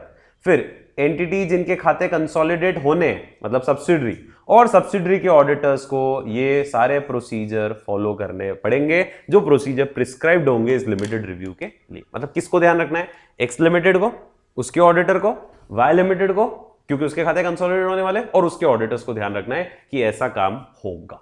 ठीक है, so there should be a limited review किसकी, उन एंटिटीज की जिसके अकाउंट्स कंसोलिडेट होने वाले किसके साथ, लिस्टेड एंटिटीज के साथ। ठीक है, उनकी रिव्यू होती है और वर्ड रिव्यू को लिमिटेड रिव्यू बोलते हैं। लिमिटेड इसलिए बोलते हैं क्योंकि उसमें एश्योरेंस लेवल क्या होता है, लिमिटेड, जबकि ऑडिट में एश्योरेंस लेवल क्या होता है, रीजनेबल या हाई एश्योरेंस लेवल होता है। ठीक है, तो लिमिटेड रिव्यू वर्ड यूज होता है उसके लिए। फाइन, ठीक है, क्लियर, डन, कोई कंफ्यूजन नहीं, पक्का। ठीक है, चार्ट आपको मैंने बता ही दिया है, देख ही लिया था वो अपन ने यहां पर कि किस तरह से अपने को ये देखना। डन, चलो अब आगे बढ़ते हैं अगले क्वेश्चन की तरफ। अगला क्वेश्चन है और नया क्वेश्चन है, ये इंस्टीट्यूट की आरटीपी में भी आया है, इस बार वाली में भी है, पिछली बार वाले में भी था, अमेंडमेंट है ये। ठीक है, अभी इस साल वाली मतलब नवंबर 20 वाली आरटीपी में भी है बाय डिफॉल्ट। ये वैसे मई 20 में आ चुका था, पहले आ चुका था, ये नवंबर 19 से चला आ रहा है, तो अभी भी आरटीपी में दे रहे हैं अमेंडमेंट के नाम पे। ये मतलब ये इंपॉर्टेंट टॉपिक आएगा आपके लिए। ये एक सर्कुलर है सेबी का जो 18 अक्टूबर 2019 को इशू हो गया था, लास्ट ईयर का सर्कुलर है। ठीक है, और ये है किसके ऊपर, रेजिग्नेशन ऑफ ऑडिटर के ऊपर, कि जब एक ऑडिटर लिस्टेड एंटिटी का ऑडिटर या उसकी वो मटेरियल सब्सिडरी का ऑडिटर, ठीक है, definition of material subsidiary is या तो हमारा उसमें इन्वेस्टमेंट है, टोटल इन्वेस्टमेंट का 20%, या फिर उससे जो इनकम आ रही है वो हमारी टोटल इनकम का 20% से ज्यादा है, तो हमारे लिए मटेरियल सब्सिडरी है। तो मटेरियल सब्सिडरी या उस ओरिजिनल लिस्टेड एंटिटी से कोई ऑडिटर क्या करता है, रिजाइन करता है, तो क्या यहां पर फंडे आपको फॉलो करने, ठीक है, वो यहां पर पूछा है।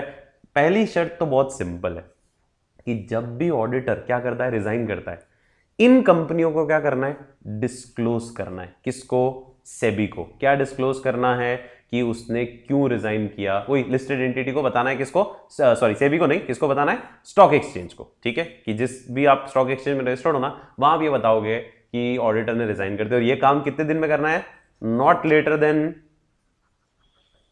24 hours of receipt of reasons from the auditor. Auditor पे जब रिजाइन करता है तो कंपनी ऑडिट में भी एक फंडा है क्या, कि ऑडिटर को 30 दिन में आपको बताना पड़ता है, ऑडिटर को बताना पड़ता है कि उसने क्यों रिजाइन किया, कारण तो बताएगा ना।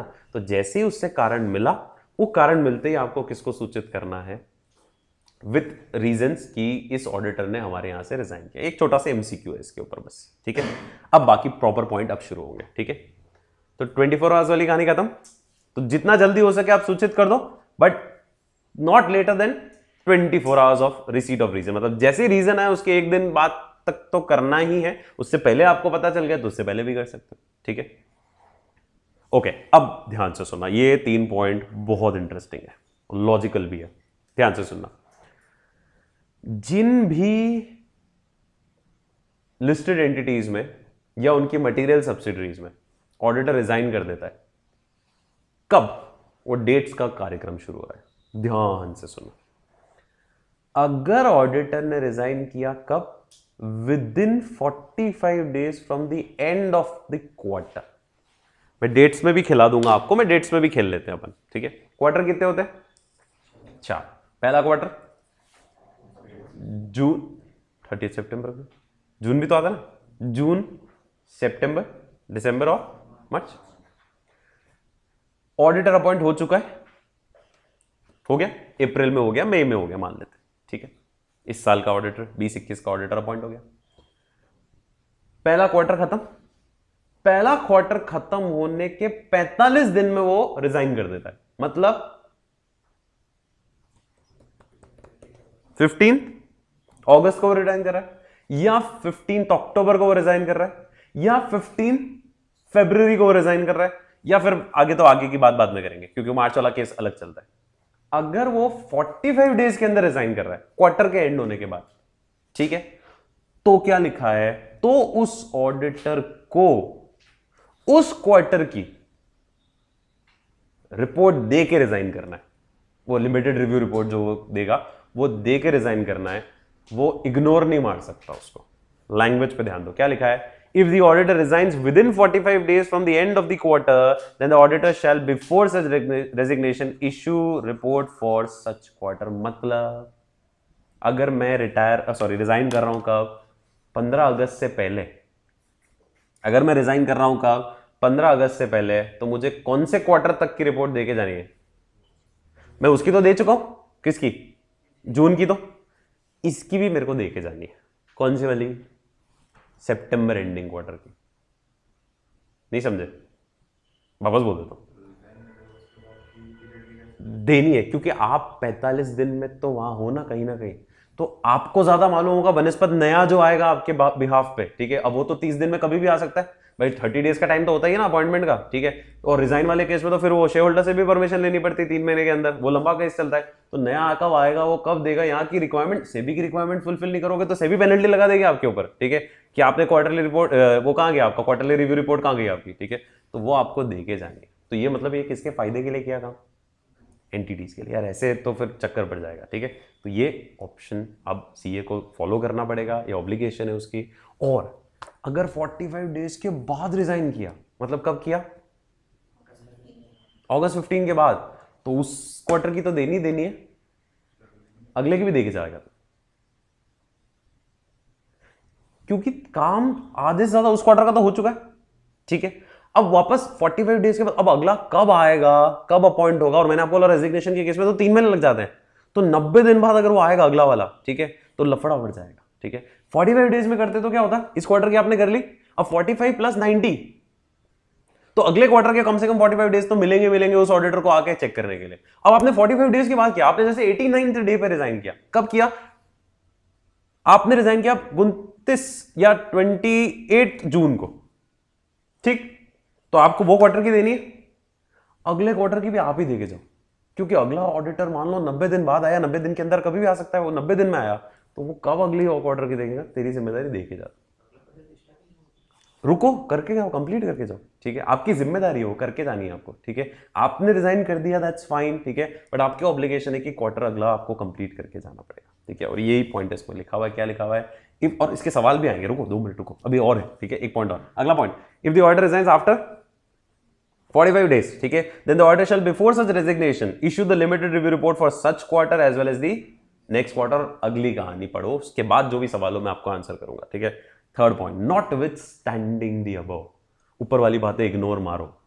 If the auditor has signed the review report for the first 3 quarters, then, और ये ऊपर वाली चीज को इग्नोर करते हुए, ठीक है, और उसको इग्नोर करना, ठीक है।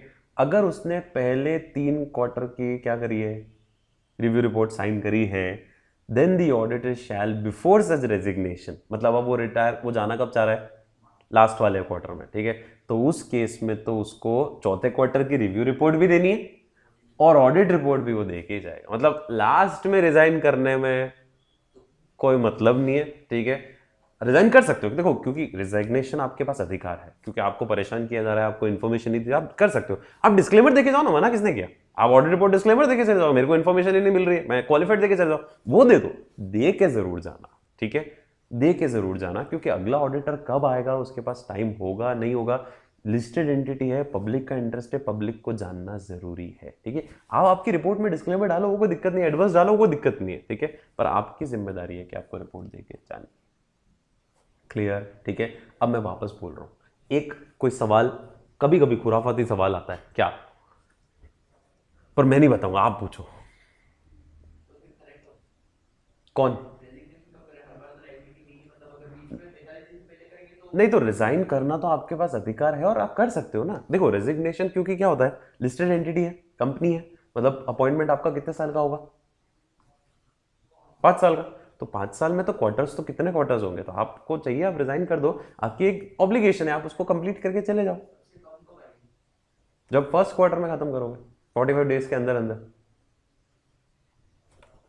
भाई किसी भी क्वार्टर के 45 डेज में कंप्लीट कर लोगे तो सिर्फ उसी क्वार्टर की देके जानी है, ठीक है। तो डेट देख लेना रेजिग्नेशन से पहले कि आपको, और वैसे भी आप रिजाइन करके अगर जा रहे हो, रिव्यू रिपोर्ट दे रहे हो अगले क्वार्टर की, तो फीस तो मिलेगी ना उसकी, उसमें थोड़ी की फीस नहीं मिलेगी, आप रिजाइन करके तो चले गए, भाई जो काम कर रहे हो उसकी फीस भी मिलेगी, ठीक है, तो जाते जाते लेते जाओ, ठीक है। आप रिजाइन कर रहे हो, क्यों कर रहे हो, टेक्निकल रीजन जनरली एक ही होता है कि आपको इन्फॉर्मेशन अवेलेबल नहीं करवाई जाती। बाकी के केसेस में तो आप डिस्क्वालीफाइड हो गए, ठीक है, और किसी कारण की वजह से, ठीक है। रेजिग्नेशन का केस नॉर्मली तभी आता है जब आपसे इन्फॉर्मेशन नहीं दी गई आपको, ठीक है।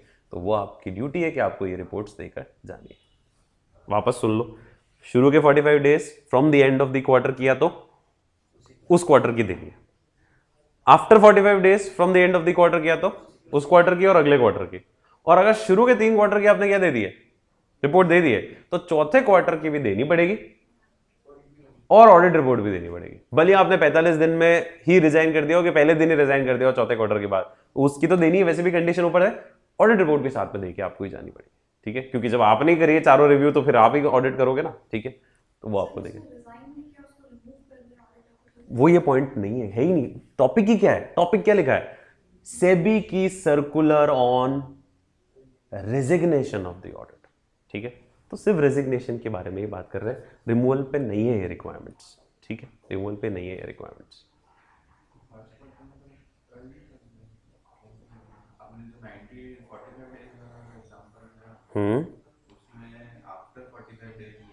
हाँ नहीं, फर्स्ट क्वार्टर खत्म होने के बाद रिजाइन किया भाई। फर्स्ट क्वार्टर में तो अपॉइंट हुआ था ना, तो उसकी तो उसको करनी है, ठीक है। हाँ, वो वैसे भी नहीं रिजाइन होगा ना फर्स्ट क्वार्टर में, तो कैसे आते ही हटा थोड़ी दोगे, मतलब आते ही, मतलब आया ही नहीं उससे पहले कैसे हटेगा। तो उसमें तो जनरली, हाँ, उसमें भी ऐसा पॉसिबिलिटी है कि आप अपॉइंट ही 5 अप्रैल को ही कर दिया, 5 अप्रैल को अपॉइंटमेंट हो गया उसका, एजीएम हो गई और हो गया, हो भी सकता है, ठीक है। तो फिर उस केस में हो सकता है कि वो उस फर्स्ट क्वार्टर में भी मतलब चला जाए, ठीक है। बट ये टेक्निकल ग्राउंड नहीं होगा क्योंकि वो पिछले साल का क्वार्टर काउंट करेंगे अपन, ठीक है। तो वो एक तरह से 30 जून के बाद वाली चीजें ही एप्लीकेबल होंगी, 30 जून से पहले वाली चीजें बहुत ज्यादा एप्लीकेबल नहीं। जून के बाद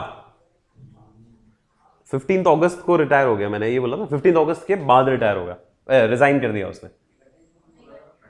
28 जून बोला मैंने, तो हो सकता है ये वैसी सीक्वेंस मान लो कि वो क्या हो रहा हो, कंटिन्यूस ऑडिटर। मतलब भाई ये क्यों सोच रहे हो कि उसी साल अपॉइंट हुआ है? हाँ, वो हो सकता है कि पिछले साल चल रहा हो, इस साल उसका पहला क्वार्टर, वो भी तो कवर कर सकते हैं, वो हो सकता है, ठीक है, वो भी सेट कर सकते हो आप लोग, है ना। नहीं, उससे कोई फर्क नहीं, वो तो एक दिन हुआ मतलब गया वो तो फिर वो 45 डेज वाले फंडे में आने ही आना है, ठीक है। तो या तो वो रिजाइन कर देता कब, 30 से पहले पहले, ठीक है, तो बात लगी। 1 जुलाई को किया मतलब आपने 45 days on the end of the quarter किया, तो वो आपको उस क्वार्टर की, जुलाई वाले क्वार्टर की, मतलब सितंबर एंडिंग वाले क्वार्टर की रिपोर्ट देके जानी पड़ेगी, ठीक है। वो एक दिन का तो फंडा वैसे भी लॉ में कोई मतलब वो क्लियर है भाई, आप एक दिन इधर हो गए तो फिर आपको करना पड़ेगा वो चीज़, ठीक है। जुलाई वाले क्वार्टर की देनी पड़ेगी ना, जून की तो देनी है, जुलाई की भी तो देंगे। एंड ऑफ द क्वार्टर कब हुआ, ठीक है। अब 30 जून के 45 दिन के अंदर आपने रिजाइन किया ना, तो वो जिस क्वार्टर में रिजाइन किया उसकी तो दे के जानी पड़ेगी ना। किसकी? नहीं, क्यों देनी है? हाँ, वो अगर कंटिन्यूस ऑडिटर है तो देनी है, हाँ, तो फिर उसके देनी है ना। उस एंगल से देखोगे तो वो उसके जुलाई वाली रिपोर्ट भी उसको देके तो जानी पड़ेगी, ठीक है। 1 जुलाई को किया तो जुलाई वाली रिपोर्ट देनी है, 30 जून को किया, ठीक है, तो भी जुलाई वाली रिपोर्ट देके जानी है आपको। तो इधर और दोनों ही सिचुएशन में आपको देके जानी है, क्योंकि वो 45 डेज के बाद अगर पिछले क्वार्टर के एंडिंग से वो कंटिन्यूस अगर चला आ रहा है तो, ठीक है। और वो फ्रेशर है, उसका पहले ही खत्म हो गया, तो फिर ये फंडे लागू ही नहीं हो रहे, वो तो फिर वो उस क्वार्टर की रिपोर्ट देके चला जाएगा, ठीक है, क्योंकि वो उसकी ऑब्लिगेशन है, वो नॉर्मल ऑब्लिगेशन है, वो ऑब्लिगेशन कंप्लीट करके चला जाएगा। अगर पहला ही ऑडिटर है और आते ही क्या कर दिया उसने, रिजाइन कर दिया, तो ठीक है, फाइन, तो फिर वो एंड ऑफ द क्वार्टर वाला फंडा लगेगा ही नहीं उस केस में, ठीक। चलो, अब आगे की कंडीशंस, अब बाकी सिंपल है, बस ये इन 3 में थोड़ा सा एमसीक्यू के लिए ध्यान रखना, डायरेक्ट क्वेश्चन के चांसेस बहुत कम है, एमसीक्यू में ही ये सारे क्वेश्चंस आएंगे। अगली चीजें इसी में आगे देखो क्या लिखी है, ठीक है। अगली चीजें, other condition relating to resignation आ रहा, बहुत इजी है, फटाफट पढ़ रहा हूं, ठीक है। पॉइंट क्या है, पहला, in case any concern with the management of the listed entity और इट्स मटेरियल सब्सिडरी, मतलब कोई भी ऑडिटर का इशू है किसके साथ, मैनेजमेंट के साथ, जैसे नॉन अवेलेबिलिटी ऑफ इंफॉर्मेशन, उनको जानकारी उपलब्ध नहीं करा रहा है management, non cooperation by the management, जिससे ऑडिटर की प्रोसेस इफेक्ट हो रही है, हैम्पर हो रही है, मतलब इफेक्ट हो रही है, ठीक है। तो ऑडिटर क्या करेगा, सीधे एक बार बात करेगा किससे, chairman of the audit committee से, ठीक है। And the audit committee will receive such concerns directly and immediately without waiting for the quarterly audit committee meeting. Auditor को लफड़ा है किससे, मैनेजमेंट से, मैनेजमेंट को उसको जानकारी उपलब्ध नहीं करा रहा है, मैनेजमेंट उसके ऊपर कुछ दबाव डाल रहा है जिससे उसका ऑडिट प्रोसेस इफेक्ट हो रहा है, तो सीधे ऑडिटर को क्या करना है, ऑडिट कमेटी के चेयरमैन से बात करनी है, और ऑडिट कमेटी के चेयरमैन को वेट नहीं करना है कि हम मीटिंग आएगी उसमें डिस्कस करेंगे, नहीं, आपको इमीडिएटली हाथों हाथ उस बात को, उस कंसर्न को सुनना है और कवर करना है, ठीक है। अगला पॉइंट, इन केस फिर auditor proposes to resign, then all the concerns जो भी ऑडिटर के थे कि भाई इस वजह से मैं रिजाइन करना की सोच रहा हूं, ठीक है, along with the document shall be brought to the notice of audit committee, and in cases where the proposed resignation is due to non-receipt of information or explanation from the company, the auditor shall inform the audit committee of the details of such information, explanation sought and not provided by the management. तो auditor भी उसको सारी चिंताएं बता देगा अपनी, ठीक है, कि मेरे को, मैं इसलिए रिजाइन करने की सोच रहा हूं, मुझे ये जानकारी उपलब्ध नहीं कराई गई है, ऑडिट कमेटी को उन सब चीजों को सुनना पड़ेगा, ठीक है। वही फर्स्ट पॉइंट में जो था लगभग सेकंड पॉइंट में वही है। Third point, on receiving the information from the auditor relating to proposal to resign as mentioned above, the audit committee और the board of directors shall deliberate on the matter and communicate its view to the management and the auditor. वो सुनेंगे, discuss करेंगे और auditor को भी बता देंगे उनकी जो भी डिलिब्रेशन उन्होंने किए, डिस्कशन उन्होंने किए, और किसको बता देंगे, मैनेजमेंट को, कि हो सकता है मैनेजमेंट को डांट दे कि तुमको इसको इन्फॉर्मेशन अवेलेबल करानी है, हो सकता है मैनेजमेंट का साथ दे दे और ऑडिटर को बोलते नहीं यार हमको लगता है ये नहीं अवेलेबल करा सकते हैं, ठीक है, तो वो उनको करना है। तो इन 3 पॉइंट में तो क्या है, सिर्फ इतना सा पॉइंट है क्या, कि ऑडिटर अगर रिजाइन करना चाहता है तो वो किससे बात कर ले, ऑडिट कमेटी के चेयरपर्सन से, और ऑडिट कमेटी के चेयरपर्सन को उसकी बात को सुनना है seriously without waiting for the meeting, ठीक है, सुनना है, डिस्कस करना है, डिलिब्रेट करना है और वापस कम्युनिकेट करना है, ठीक है। Second point, disclaimer in case of non receipt of information. Simple point है कि अगर ऑडिटर को जानकारी उपलब्ध नहीं करा रहे हो तो वो डिस्क्लेम कर सकता है अपनी ओपिनियन, है ना। तो पॉइंट देखो क्या है, इन केस लिस्टेड एंटिटी और its material subsidiary do not provide the information required by the auditor to that extent, then the auditor shall provide a disclaimer in the audit report, ठीक है, वैसे के हिसाब से आप डिस्क्लेमर ओपिनियन दे सकते हो, ठीक है। अगला पॉइंट, लिस्टेड एंटिटी और material subsidiary shall ensure that the condition mentioned in 6A and 6B above जो मैंने ऊपर पढ़ी अभी, they are all included in the terms of appointment of the auditor at the time of appointment. ये अच्छा point है, जब आप लेटर ऑफ एंगेजमेंट बनाओगे ना, टर्म्स ऑफ अपॉइंटमेंट, तब ये 6A और 6B जो अभी जस्ट ऊपर अपने पढ़ी, कि अगर आपको कोई दिक्कत हो तो आप सीधे ऑडिट कमेटी से बात करोगे, आप ऑडिट कमेटी को सूचित करोगे सारे रीजंस, ठीक है, ये अपॉइंटमेंट के टर्म्स में लिख देना ताकि ऑडिटर भी सूचित करे और ऑडिट कमेटी को भी ध्यान रहे, मैनेजमेंट को भी ध्यान रहे, ठीक है। तो ये टर्म्स ऑफ अपॉइंटमेंट में लिख देना, और अगर मान लो ऑडिटर ऑलरेडी अपॉइंट हो चुका है और ये चीजें टर्म्स ऑफ अपॉइंटमेंट में नहीं लिखी, क्योंकि ये सारी चीजें कब आई, 2019 में आई, तो उससे पहले वाले ऑडिटर्स के टर्म्स ऑफ अपॉइंटमेंट में ये चीजें नहीं थी, तो आप उनको क्या करो, मॉडिफाई करो उस लेटर ऑफ एंगेजमेंट को, ठीक है। और प्रैक्टिसिंग कंपनी सेक्रेटरी जो होगा कंपनी का, वो इस सब को क्या करेगा, सर्टिफाई करेगा कि हाँ, जो सेक्रेटरी रिपोर्ट देगा ना लास्ट में, उसमें सर्टिफाई करेगा कि हाँ इन्होंने ये सारे टर्म्स जो भी हैं, ठीक है, 6A 6B वाले, 6A 6B समझ गया ना, ये दोनों, 6A पूरा ये 45 डेज वाला फंडा और 6B सारी अदर कंडीशंस वाला, ये इन्होंने कंप्लाई किए हैं, कंपनी सेक्रेटरी वो क्या करेगा, सेक्रेटरी रिपोर्ट में साइन करेगा, फाइन, ठीक है। बस अब ये लास्ट में तो बहुत सिंपल है, कोई ज्यादा दम नहीं, इसको पढ़ लेते भली। ऑब्लिगेशंस क्या क्या है, लिस्टेड एंटिटी और उसकी सब्सिडरी की ऑब्लिगेशंस की लिस्ट दे रखी है, देख लो। सबसे पहले तो फॉर्मेट फिक्स कर दिया, किसने, सेबी ने फिक्स कर दिया, एनेक्सर ए इस सर्कुलर के साथ एक अटैच कर दिया, बोला जब भी ऑडिटर रिजाइन करना चाहता है, ठीक है, तो लिस्टेड एंटिटी और उसकी सब्सिडरी ऑडिटर से इंफॉर्मेशन ऑब्टेन करेगी इस फॉर्मेट में जो इस सर्कुलर के एनेक्सर ए में जुड़ा हुआ है, ठीक है। And the listed entity shall ensure disclosure of the same.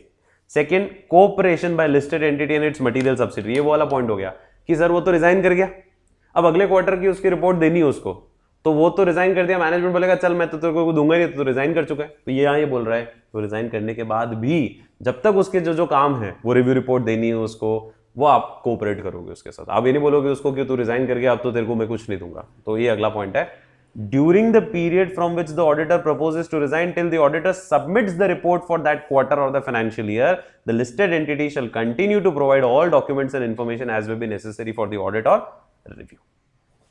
अगला पॉइंट, ऑडिट कमेटी अपने व्यू किसको बताएगी, स्टॉक एक्सचेंज को भी बताएगी, ये मैंने आपको बता ही दिया, ठीक है। ये वापस पढ़ लेते हैं, इसमें जैसे ही ऑडिटर रिजाइन करेगा ऑडिट कमेटी भी उस पर डिस्कशन करेगी, ठीक है, और as soon as possible but not later than the date of next audit committee meeting communicate करेगी अपने व्यूज किसको, मैनेजमेंट को, and the listed entity should also ensure कि 24 आवर्स जब से रीजन आए हैं, ठीक है, या जब से ऑडिट कमेटी की मीटिंग हुई है, वो आप स्टॉक एक्सचेंज को भी क्या करोगे, सूचित कर दोगे कि ये हमारे व्यूज हैं जो हमने ऑडिट कमेटी मीटिंग में क्या किए हैं, डिस्कस किए। तो दो बातें लिखिए। नंबर एक, ऑडिट कमेटी मीटिंग जब आपकी होगी, ठीक है, ऑडिट कमेटी मीटिंग जब हो गई तो उसके 24 घंटे के अंदर अंदर तो आप स्टॉक एक्सचेंज को सूचित कर दोगे, ठीक है, ये हमने डिलिबरेट किया है, ओके। और उससे ऑडिट कमेटी मीटिंग से पहले पहले मैनेजमेंट को भी आपको अपने व्यूज क्या करने हैं, बताने कि हमारे व्यूज क्या हैं। जो अपन ने ये ऊपर पॉइंट पढ़ा था ना, ये वाला कौन सा वाला, ये वाला पॉइंट बी वाला, कि अगर वो रिजाइन करना चाहता है तो auditor shall inform the committee of the details और एक्सप्लेनेशन नॉट सॉट, सॉरी ये वाला नहीं, इसके जस्ट ऊपर वाला था, नीचे वाला था, 6B में ये वाला सी वाला पॉइंट, कि on receipt of information from the auditor, ठीक है, ऑडिट कमेटी डिलिबरेट करेगी मैटर के ऊपर और कम्युनिकेट करेगी अपने व्यूज मैनेजमेंट को और ऑडिटर को। और ये कब तक करना है, ये इससे यहां लिखा हुआ है, कब तक करना है, ये करना है not later than the date of next audit committee meeting, ठीक है। ये करना है आपको तब तक कि आपको क्या करना है, आपको डिलिबरेट करना है, डिस्कस करना है, अपने व्यूज मैनेजमेंट को कम्युनिकेट करना है, और फिर स्टॉक एक्सचेंज तक कब कम्युनिकेट करना है, जब आपकी ऑडिट कमेटी मीटिंग हो जाए, उसके 24 घंटे के अंदर अंदर तो कर ही देना। उससे पहले कर दो तो बहुत अच्छी बात है, मीटिंग के 24 घंटे के अंदर अंदर आपको करना ही है, ठीक है। देखो दो पॉइंट है, एक वो 24 घंटे वाला काम फर्स्ट पॉइंट में भी था, वो अलग चीज है, वो क्या लिखा है, रीजंस आपको डिस्क्लोज करने हैं, ठीक है, रीजंस आपको डिस्क्लोज करने हैं, ओके। कब, 24 घंटे from the receipt of reasons from the auditor. और ये है आपने क्या क्या डेलिब्रेट किया, आपने क्या क्या डिस्कशंस किए हैं अपनी मीटिंग के अंदर, वो आपको मीटिंग के 24 घंटे के अंदर अंदर आपको बताने, ठीक है। बस बाकी तो उसमें कुछ है नहीं। 7 पॉइंट ये कह रहा है कि जहां पर मान लो ऑडिट कमेटी नहीं है उस समय, तो वहां पे बोर्ड ऑफ डायरेक्टर्स ये सारे काम करेगा, ठीक है। ये सारे प्रोविजन लिस्टेड एंटिटी और उनके सब्सिडरीज पे लगेंगे और ये वेबसाइट पे भी अपलोड होने चाहिए, ठीक है। अगर ऑडिटर, हाँ अच्छा पॉइंट है, अगर ऑडिटर डिस्क्वालिफाइड होता है किसकी वजह से, सेक्शन 141 की रिक्वायरमेंट से, तो ये सर्कुलर अप्लाई, तो मतलब अगर ऑडिटर को रिमूव कर दिया, कुछ और कर दिया, ये वो नहीं लगा, यहां सिर्फ कब लगना है, रेजिग्नेशन में, ठीक है। और सर्कुलर जो ये वाला है, it will be in addition to the provisions of companies act, वो तो लागू होने जो प्रोविजंस है, वहां की जो रिक्वायरमेंट है, आपको रिपोर्ट करना है, ये करना है, वो करना है, वो सब लागू है। ये एडिशनल रिक्वायरमेंट है जो लिस्टेड एंटिटी को फॉलो करनी है। क्लियर, ठीक है। सो विद दिस फाइनली हमारा कौन सा चैप्टर खत्म होता है, चैप्टर नंबर 1 अदर ऑडिट्स का पहला। And look, this is other audit, ठीक है। और ये पहला चैप्टर एक्चुअली भी बड़ा था, ठीक है, एक दो चैप्टर्स इससे लगभग इससे बड़े और एक दो चैप्टर इससे बड़े, बाकी सब इससे छोटे, दो तीन दिन के ये सारे चैप्टर्स। सो इस ऑडिट कमेटी, सारी कमिटीज का एक बार पहले एक चार्ट बना लेते हैं, ठीक है, और आप लोग मुझे साथ साथ बताते भी जाना, तो अपन चार्ट फिल करते जाएंगे, ओके फाइन। चलो, कितनी कमेटियां पड़ी है, 4। ऑडिट कमेटी, सेकंड आज कौन सी पड़ी, नॉमिनेशन रेम्युनरेशन कमेटी, थर्ड कौन सी पड़ी, रिस्क मैनेजमेंट कमेटी, और फोर्थ कौन सी पड़ी, स्टेक होल्डर रिलेशनशिप कमेटी, ठीक है। एक बार इनके काम कंप्लीट कर ले, ठीक है। चलो सबसे पहले बात करते हैं, कॉम्पोजिशन की बात कर लेते हैं, ठीक है। सो कॉम्पोजिशन लिख देता हूं मैं इसके अंदर, चलो बोलो, देखते भी जाओ या याद करते जाओ, साथ साथ बोलते भी जाओ। सबसे पहला ऑडिट कमेटी का कॉम्पोजिशन, मिनिमम 3, ठीक है, और 2/3 इंडिपेंडेंट डायरेक्टर, जिसमें से 2/3 इंडिपेंडेंट चाहिए, fine. NRC, nomination remuneration committee, जल्दी, ये मैं आपके लिए होल्ड कर दूंगा, लास्ट में ड्रॉ करना, अभी रुक जाओ, ठीक है, मैं होल्ड कर दूंगा। अभी आपको तो देखना है और याद नहीं आ रहा है तो देख के बताते जाओ, याद करते जाओगे तो अपने आप फिर आप चार्ट बनाओ, जब आपस रिवाइज कर लेना, बिना देखे याद लिखने की कोशिश करना, ये आपकी स्क्रीन पे रहेगा, ये हटाऊंगा नहीं मैं अभी। नॉमिनेशन रेम्युनरेशन कमेटी, मिनिमम तो देखो सब जगह क्या है, 3 ही है, तो वो तो टेंशन है ही नहीं, वो तो आप इसमें भी देखो, इसमें भी देखो, इसमें वैसे कुछ होता नहीं है मिनिमम का तो क्राइटेरिया, ठीक है। इसमें भी वापस मिनिमम कितने हैं, 3, ओके। इसमें आगे की कहानी, मिनिमम 3, फिर हाफ आईडी और अगर सुपीरियर राइट है, ठीक है, तो 2/3 आईडी, राइट। रेम्यूनरेशन और इस कमिटी में मेजॉरिटी बीओडी में से होनी चाहिए, ठीक है। और अगर यहां पे भी सुपीरियर राइट है तो 2/3 क्या चाहिए, आईडी चाहिए। और स्टेक होल्डर रिलेशनशिप कमेटी में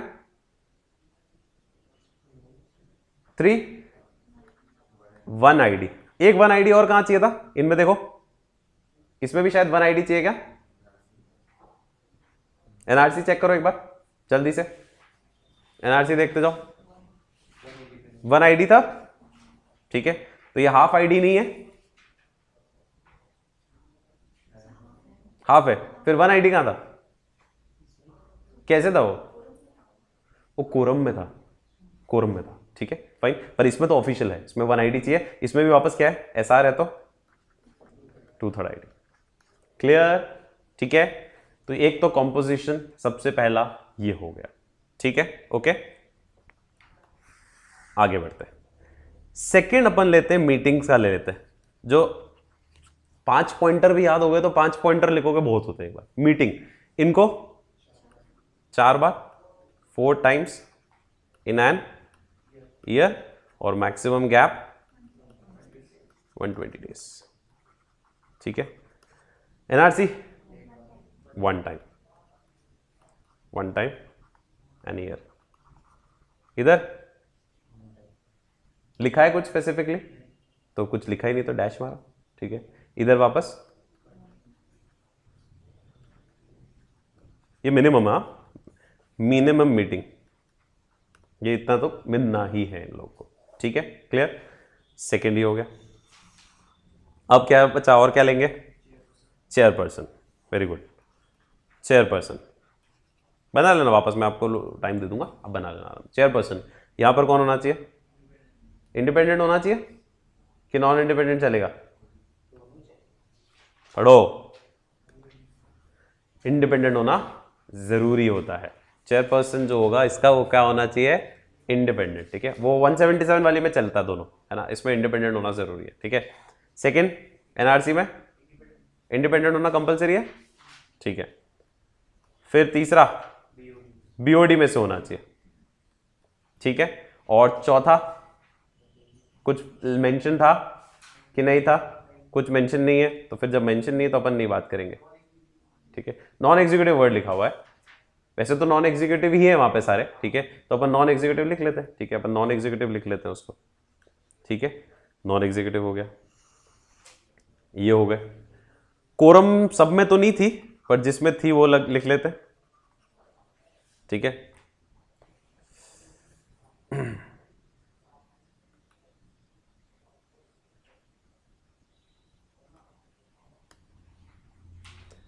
चलो, कोरम सब में तो नहीं थी, पर जिसमें थी उसका लिख लेते। अच्छा, ये अपन उसमें आ गए,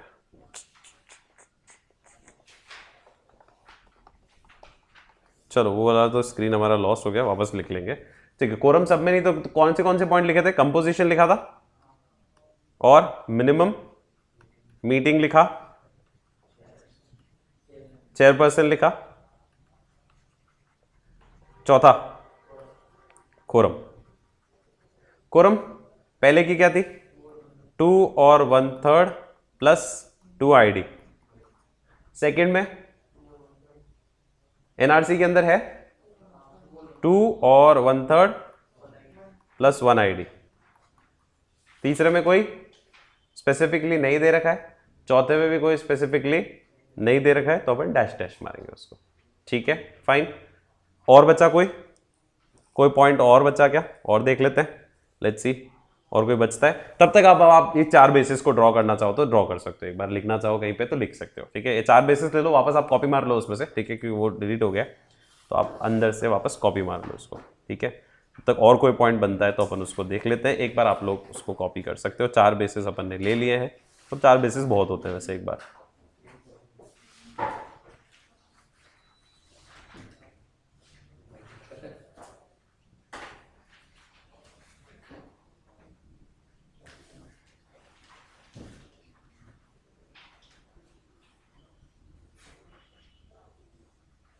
यही है 4 मेन तो, कंपोजिशन। बाकी एक आप चाहो तो ये लिख सकते हो रोल, एक एक लाइन सबकी कहीं से भी ले लो भाई। ऑडिट कमेटी का रोल क्या होता है, उसमें से 2 पॉइंट डाल देना, ठीक है। एनआरसी का रोल क्या होता है, वो रोल अपन ने पढ़ाई है। रिलेशनशिप कमेटी का रोल क्या होता है, वो रोल अपन ने पढ़ाई है। तो एक रोल भी आप यूज कर सकते हो। मतलब ये 5 बेसिस है, ठीक है। सबसे पहला तो आपके पास है आपका कंपोजिशन, ठीक है। कंपोजिशन के बाद आपका मिनिमम मीटिंग के बाद आपका चेयरपर्सन के बाद कोरम, और कोरम के बाद लास्ट में जो है वो रोल। इसको आप बना लो, इसको आप देख लो, ठीक है। I am giving you some time, ठीक है। आप आराम से इसको लिख सकते हो, आप आराम से इसको कवर कर सकते हो। 5 बेसिस आपको दिए हुए हैं, उन 5 बेसिस के आधार पे आपको क्या करना है, ये लिखना है यहां पर।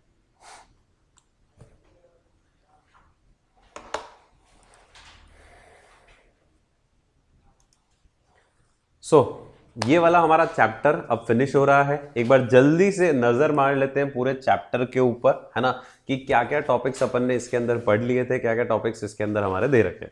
सबसे पहले हमने शुरू किया डेफिनेशन ऑफ कॉर्पोरेट गवर्नेंस में से। उसमें सिर्फ और सिर्फ डेफिनेशन काम की थी, और ये काम का था कि एलओडीआर के 2 टुकड़े करे हुए, ठीक है। पार्ट ए जो है मेन बॉडी, जो उसमें सब्सटैंटिव प्रोविजन है, और पार्ट बी जो है वो शेड्यूल्स है। और ये ध्यान रखना है कि सीईओ सीएफओ भी साइन करेंगे, और फिर कंपनी सेक्रेटरी या फिर ऑडिटर साइन करेगा कंप्लायंस सर्टिफिकेट, ठीक है। सेकंड क्वेश्चन हमारा जो आया था वो आया था ऑडिट कमेटी अंडर 177, ठीक है। 177 और एलओडीआर में बस थोड़ा सा फर्क था, ठीक है, कि वहां पर मिनिमम 3 होने के साथ वहां पर मेजॉरिटी इंडिपेंडेंट चाहिए होती थी, यहां पर 2/3 चाहिए होते थे, ठीक है। बाकी रोल लगभग दोनों में कॉमन थे। रोल 8 हो, बहुत इंपॉर्टेंट है।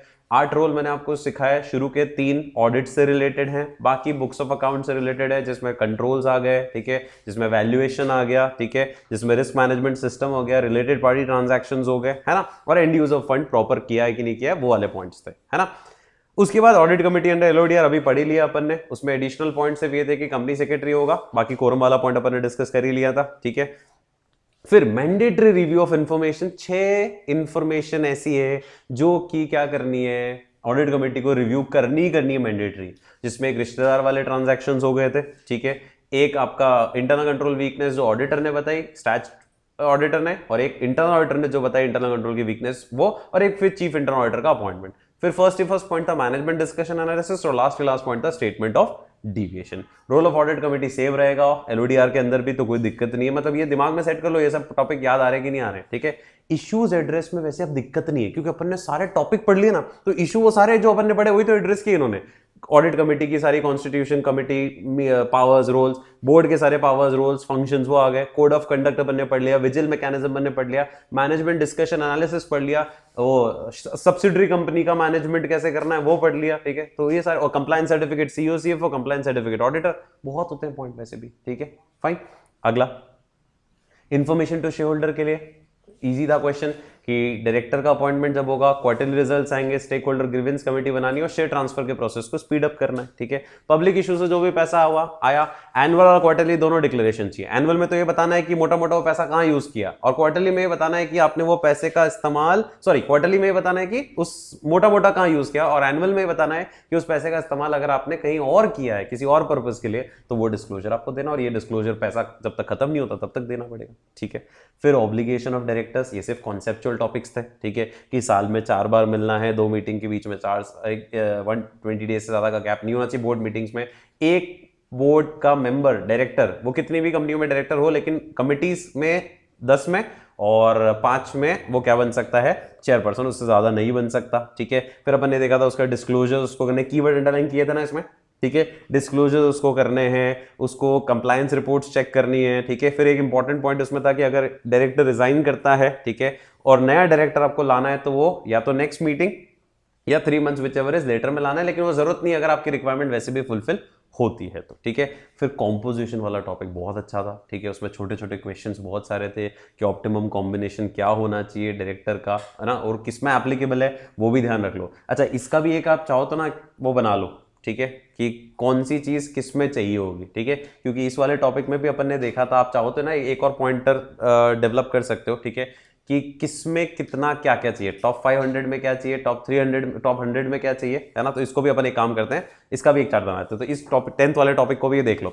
सबसे पहले अपन ने क्या पढ़ा था, ऑप्टिमम कॉम्बिनेशन जो चाहिए वो किस में चाहिए, टॉप 1000 में। इसको अपन यहां बना लेते हैं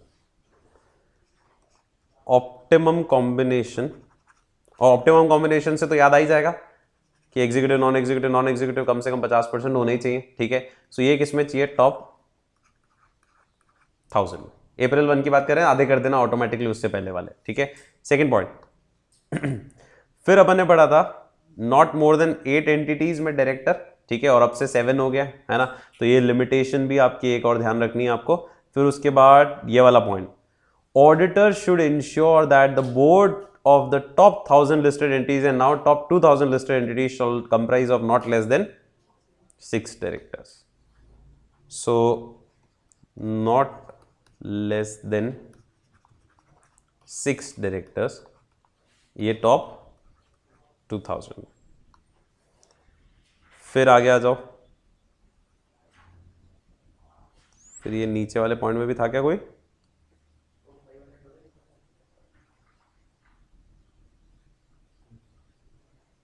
नहीं था, बस ये 2 ही थे, एक और है, 5th पॉइंट तो हो गया नहीं, वहां ये वाला, chairperson of the board of the top 500 is a non executive, non executive director plus not related, related to whom, related to BOD लिख दूं या क्या लिखा था वहां पे, not related to CEO MD.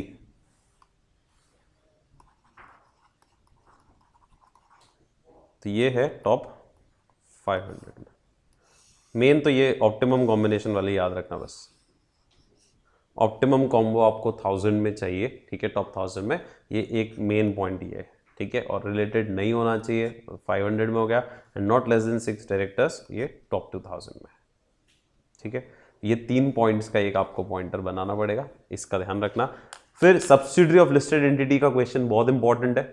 Subsidiary of listed entity के अंदर आपको सारे पॉइंट लगभग याद करने पड़ेंगे कि एक इंडिपेंडेंट डायरेक्टर होना ही चाहिए, यहाँ का वहां पे जाएगा, मटेरियल सब्सिडी की डेफिनेशन देख ली अपने, उसके सारे मिनट्स यहाँ पर अप्रूव करने पड़ेंगे, देखने पड़ेंगे, उसके वहां के सिग्निफिकेंट ट्रांजैक्शन यहाँ बताने पड़ेंगे। और सिग्निफिकेंट ट्रांजैक्शन कौन से होते हैं, जो उस एंटिटी के एसेट, लायबिलिटी, रेवेन्यू, एक्सपेंस का 10% से ऊपर का कोई ट्रांजैक्शन है, तो वो ये सारे यहाँ पर रिपोर्ट करेगा लिस्टेड एंटिटी को, ठीक है। फिर अगर इनको कोई भी शेयर डिस्पोज करना है जिससे 50% से कम हो रही है, तो इनको परमिशन लेनी पड़ेगी, परमिशन लेने की, सॉरी परमिशन क्या, स्पेशल रेजोल्यूशन पास कराना पड़ेगा मीटिंग के अंदर, और परमिशन लेने की जरूरत नहीं है, स्पेशल रेजोल्यूशन पास कराने की जरूरत नहीं है अगर वो किससे अप्रूव है, कोर्ट से अप्रूव है, ट्रिब्यूनल से अप्रूव है, इंसॉल्वेंसी कोर्ट से अप्रूव है, ठीक है। या फिर एसेट भी बेचना चाहते हो, किससे ज्यादा, 20% ज्यादा, तो भी यही परमिशन लेनी जरूरी होती है स्पेशल रेजोल्यूशन से, ठीक है। डिस्क्लोजर्स में इतना कुछ था नहीं, सिंपल से डिस्क्लोजर्स थे, रिलेटेड पार्टी का, अकाउंटिंग ट्रीटमेंट का, कब एडवर्स स्टेटमेंट देगा, जब इनमें से कोई भी कंडीशन कंप्लाई नहीं हो रही होगी तब एडवर्स स्टेटमेंट आपको देना है। इंटरनल कंट्रोल वाला टॉपिक लास्ट टॉपिक था हमारा सेशन 2 का, मतलब डे 2 का, जिसमें अपन ने पढ़ा था कि फ्रेमवर्क उसको देखना है, असेसमेंट प्रोसेस रीजनेबल है कि नहीं है, ठीक है, एडिक्वेट है कि नहीं है, वो सारे पॉइंट उसमें आ गए। और बाकी सारी चीजें आज अपन ने डिस्कस करी, जिसमें कोड ऑफ कंडक्ट से शुरू किया, सारी कमेटियों के तो चार्ट हो ही गए हमारे पास, ठीक है। और लास्ट में अपन ने ये वाला क्वेश्चन और देखा था, जिसमें अपन ने ये पॉइंट डिस्कस किया था कि लिमिटेड रिव्यू क्या करना है, और सबसे इंपॉर्टेंट ये जब रेजिग्नेशन होता है ऑडिटर का, तो उसमें टर्म्स एंड कंडीशंस क्या फुलफिल करनी होती है, वो अपन ने यहाँ पर डिस्कस किया, ठीक है, फाइन। सो ये हुआ हमारा पहला टॉपिक। इसमें खासकर जो 2-3 क्वेश्चन हैं सब्सिडरी ऑफ लिस्टेड एंटिटी वाला, उसको आप चाहो तो शॉर्ट में एक बार नोट डाउन जरूर कर लेना, ठीक है। उससे जस्ट ऊपर वाला कॉम्पोजिशन वाला जो क्वेश्चन था बोर्ड का पूरा, उसको आप शॉर्ट में एक बार क्रिएट जरूर कर लेना, तो वो क्वेश्चंस के फिर आपको डिटेल में नहीं पढ़ने पड़ेंगे, शॉर्ट में आपको वापस सारा का सारा याद हो जाएगा, क्लियर, ठीक है। तो दिस इज ऑल अबाउट, और इंडिपेंडेंट डायरेक्टर की डेफिनेशन लास्ट में थी, तो this is all about topic number 1 किसका, जो हमारा इस अदर ऑडिट का है। अब हम अदर ऑडिट से शिफ्ट होते हैं। आज नेक्स्ट टॉपिक जो इसमें आएगा वो पीयर रिव्यू का आएगा, अच्छा टॉपिक है, इंटरेस्टिंग टॉपिक है, वो नेक्स्ट क्लास से लेंगे हम लोग। अभी हम आते हैं किसके ऊपर, हमारे जो दूसरा फेवरेट टॉपिक है कौन सा, एथिक्स का, उसके ऊपर आते हैं, ठीक है। और उसमें हम आज से प्रॉपर जो एग्जाम ओरिएंटेड टॉपिक्स हैं वो शुरू करने वाले, ठीक है। तो अब आपको उसको ध्यान से समझना है, एथिक्स को ध्यान से समझना है, ठीक है। अभी तक अपन ने सिर्फ बेसिक बातें करी है इस एथिक्स के अंदर, ठीक है। आज से अब प्रॉपर एक्सप्लेनेशन शुरू हो रहा है, कल से ही वैसे हल्का सा एंड में शुरू हो गया था, section 2 subsection 2 members deemed to be in practice बताया था मैंने आपको, और उसका मतलब ये बताया था कि ऐसा कोई भी काम अगर आप कर रहे हो जो कौन कर सकता है, प्रैक्टिसिंग सीए कर सकता है, तो आपको क्या मान लिया जाएगा, deemed to be in practice मान लिया जाएगा। ठीक है, और अगर आप deemed to be in practice मान लिए गए हो तो आपके पास क्या होनी चाहिए, सीओपी, और आपके पास सीओपी नहीं है तो मतलब आप गिल्टी हो फिर। ठीक है, कल जाते जाते एक बात और करी थी मैंने कि आप इंश्योरेंस के क्या बन सकते हो, ब्रोकर। मैं किसकी बात कर रहा हूं, प्रैक्टिसिंग सीए की बात कर रहा हूं। वो ब्रोकर बन सकता है, एडवाइजर बन सकता है, पर क्या नहीं बन सकता, एजेंट नहीं बन सकता। ठीक है, क्योंकि उसमें उसका फिर क्या आ जाता है, पर्सनल इंटरेस्ट। और ऐसे ही कुछ एक्सप्लेनेशंस अब आपकी सामने आपको दिख रहे हैं। ठीक है, 1 से लेके कितने एक्सप्लेनेशन है, 6 तक एक्सप्लेनेशन है, दिख रहे हैं एक्सप्लेनेशन। जब ये खत्म हो रहा है ना मेंबर्स का deem to be in practice का टॉपिक, उसके बाद आपको 6 एक्सप्लेनेशंस नजर आ रहे होंगे। ठीक है, ये एक्सप्लेनेशन इटसेल्फ एक कॉन्सेप्ट है। इन कॉन्सेप्ट्स को एक बार समझ लेते हैं और फिर हमारे शेड्यूल्स हम लोग शुरू करेंगे। ठीक है, अब मैं इन 6 कॉन्सेप्ट को आपको समझा रहा हूं, एक एक करके समझना। पहला कॉन्सेप्ट, एक चार्टर्ड अकाउंटेंट है, प्रैक्टिसिंग चार्टर्ड अकाउंटेंट है, फर्म है, उसने अपने यहां पर आर्टिकल रखा हुआ है। लेट्स जस्ट सपोज आप भी आर्टिकल हो, एक फर्म में आर्टिकल हो, उस फर्म में एक प्रैक्टिसिंग सीए है 2, और एक उन्होंने सीए को एम्प्लॉय रखा हुआ है अपनी फर्म में। क्या रखा हुआ है, रख सकते हैं। ठीक है, आप किसके अंडर रजिस्टर हो सकते हो, मतलब प्रैक्टिसिंग 2 पार्टनर्स हैं और एक एम्प्लॉय उन्होंने रखा हुआ है अपने यहां पे। ठीक है, आप किसके अंडर रजिस्टर हो सकते हो, पार्टनर्स के अंडर रजिस्टर हो सकते हो, उस एम्प्लॉय सीए के अंडर रजिस्टर हो सकते हो कि नहीं हो सकते, अगर उसने सीओपी ले रखी। तो पहला सवाल तो आप मुझसे ये पूछोगे सर, क्योंकि अब ये सवाल सारे शुरू होंगे आपके दिमाग में। ठीक है, कि सर एम्प्लॉय सीए के पास सीओपी हो सकती है क्या, पर वो एम्प्लॉय है, हो तो सकती है। अच्छा, मेरा दूसरा सवाल, एम्प्लॉय सीए किसी कंपनी में एम्प्लॉय है और उसके पास सीओपी हो सकती है, पार्ट टाइम की तो बात ही नहीं कर रहे अपन तो इग्नोर, पार्ट टाइम को तो इग्नोर ही मारो, जीवन में ही नहीं है वो। ठीक है, वो तो समझाने से समझा दिया मैंने आपको, अपन अब फुल टाइम की बात करेंगे हमेशा।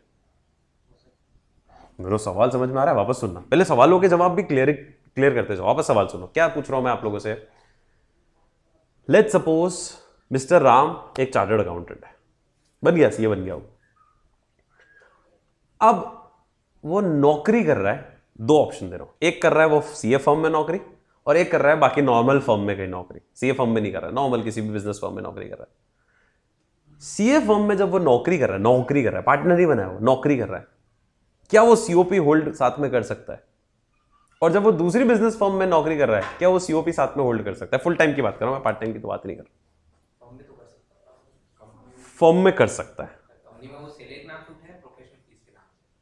नहीं मुझसे सवाल कर रहे हो, मैं मेरा सवाल है पहले आप लोगों से। ठीक है, फर्म में वो कर सकता है, बिजनेस फर्म में नहीं कर सकता, क्योंकि सीओपी अगर आपके पास फुल टाइम है तो आप किसी दूसरे बिजनेस या ऑक्यूपेशन में इन्वॉल्व नहीं हो सकते। लेकिन सीएफ फर्म में अगर आप नौकरी कर रहे हो तो मान लेंगे कि आप काम तो वही सीख रहे हो। ठीक है, तो भले ही आपके पार्टनर नहीं हो पर काम तो वो कर रहे हो, तो वहां पर सीओपी अलाउड है।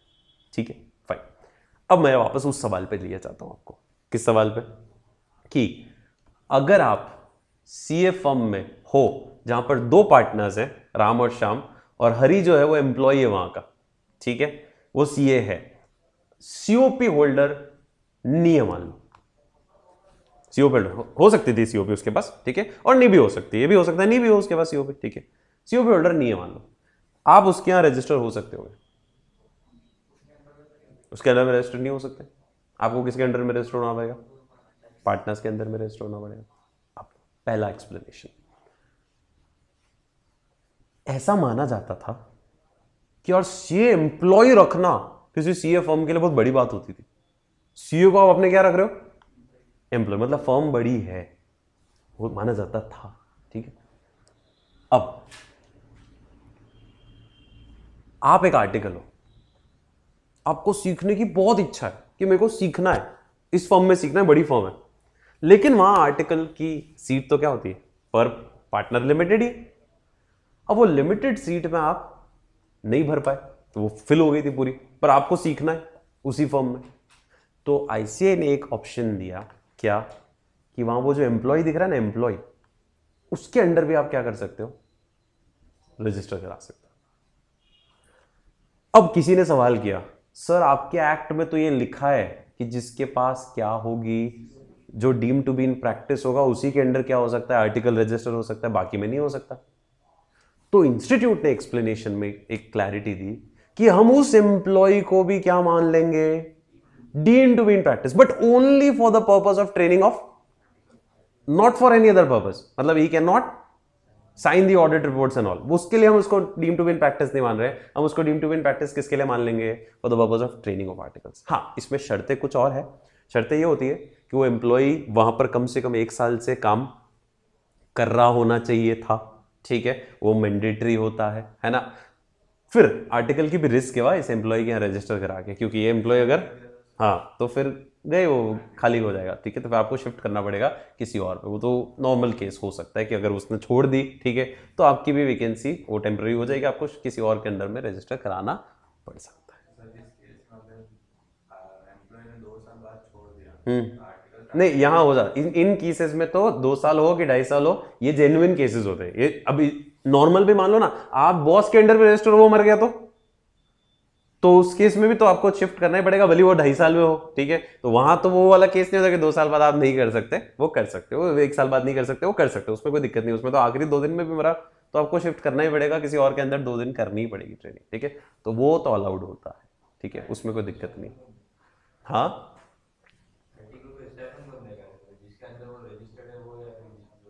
जिसके अंदर वो रजिस्टर्ड है वही देगा, बिल्कुल वही देगा, ठीक है। मतलब ऑफिशियली तो वही देगा, अनऑफिशियली तो ठीक है, ऑफिशियली तो वही देगा क्योंकि जिसके अंदर वो रजिस्टर्ड है वही जाएगा, ठीक है, फाइन, ठीक है। तो पहला point, CA who is a salaried employee of a CA in shall be deemed to be in practice for the limited purpose of training of article. ये टॉपिक नॉलेज के लिए ठीक है, ज्यादा एग्जाम में नहीं पूछेगा ऐसा क्वेश्चन, ठीक है। सेकंड से अब काम के एग्जाम ओरिएंटेड क्वेश्चन है। सेकंड पॉइंट ध्यान से सुनना, बहुत अच्छा पॉइंट है, दिमाग में सेट कर लेना।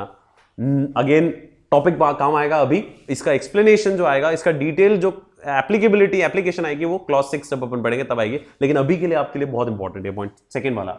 सीए को हम क्या मान रहे हैं, प्रैक्टिस में मान रहे हैं, deem to be in practice, अगर उसने अपनी प्रोफेशनल कैपेसिटी में, not in personal capacity and not in employ capacity, मतलब as a service provider, professional capacity में उसने ये सारे काम किए। ये सारे काम सिर्फ कौन कर सकता है पता है, सीए इन प्रैक्टिस ही कर सकता है। जैसे किसी कंपनी का क्या बनना है आपको, लिक्विडेटर, जैसे फॉर एग्जांपल एक्स लिमिटेड, हाँ, जिसमें ऑडिटर हो वहां के लिक्विडेटर तो बन ही नहीं सकते, ये ध्यान रखना, लेकिन किसी और के तो बन ही सकते हो। एक्स लिमिटेड बंद हो रही है, लिक्विडेशन हो रहा है उसका, उसने आपको अप्रोच किया कि हमारे लिक्विडेटर चाहिए, क्या आप ये सर्विस प्रोवाइड करोगे, और आप प्रोफेशनल कैपेसिटी में वो सर्विस प्रोवाइड कर रहे हो, मतलब आप प्रैक्टिसिंग हो, ठीक है। ये लिक्विडेटर की सर्विस सिर्फ कौन प्रोवाइड कर सकते हैं, प्रैक्टिसिंग चार्टर्ड अकाउंटेंट्स प्रोवाइड कर सकते हैं।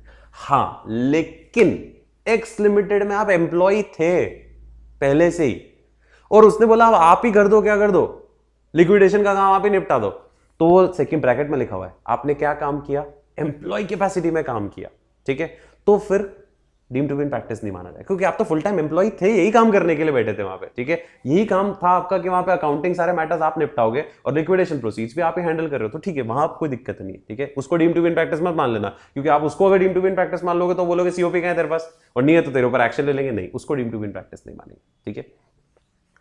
पर्सनल कैपेसिटी का मतलब भी समझाता हूं, रुको, आगे वर्ड आ रहा है आर्बिट्रेटर। वर्ड सुना, आर्बिट्रेटर का मतलब क्या होता है, जो दो जनों के बीच में मीडिएटर का काम करता है, ठीक है। सिर्फ चार्टर्ड अकाउंटेंट प्रैक्टिसिंग ये मीडिएटर का काम कर सकता है, आर्बिट्रेटर का काम कर सकता है। लेकिन मम्मी पापा का झगड़ा हो रहा है और ये पर्सनल कैपेसिटी में वो सॉल्व करवा रहा है,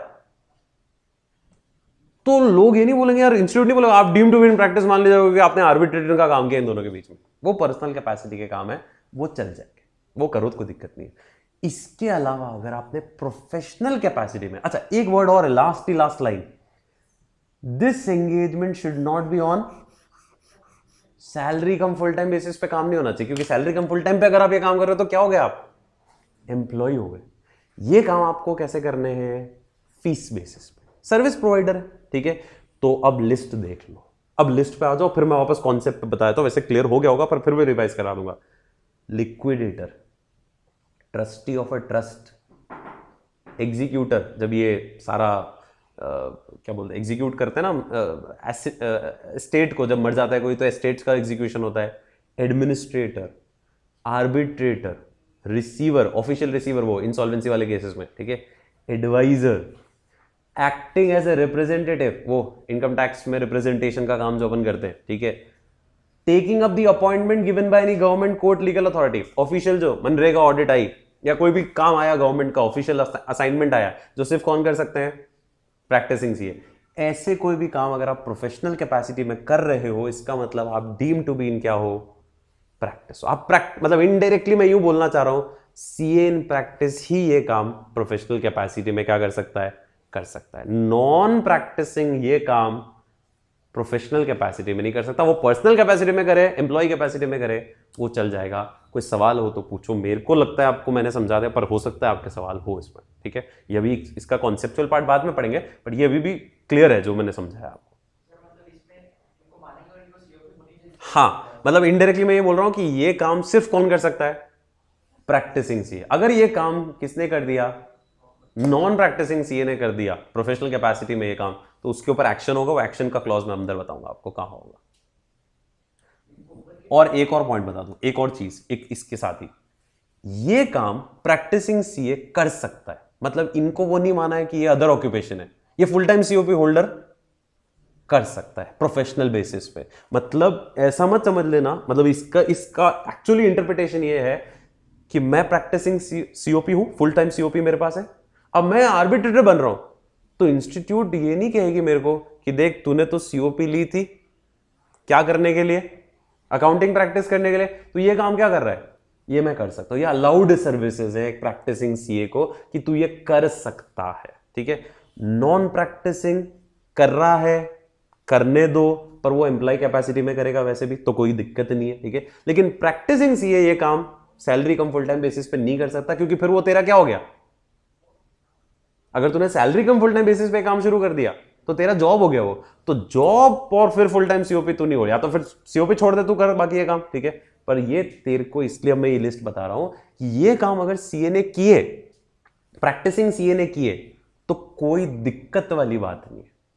लेकिन इसके अलावा कोई काम कर दिया प्रैक्टिसिंग सीए ने, जैसे उसने अपने पापा का बिजनेस टेकअप कर लिया और वही चला रहा है, गिल्टी हो आप। क्लॉज 11 पढ़ेंगे अभी अंदर, और ये वाला जो मैंने बोला आपको क्लॉज 6 और क्लॉज 11 के साथ जोड़ के वापस ये सेम टू सेम वर्ड वहां पे भी मैंने वापस पैराग्राफ में डाला है, उसमें एक पॉइंट और ऐड किया हुआ उसमें। पर अभी के लिए सिर्फ इतना सा समझा रहा हूं, वापस बोल रहा हूं, आपका सवाल आया तो ये एक चीज और क्लियर हो गई, ठीक है।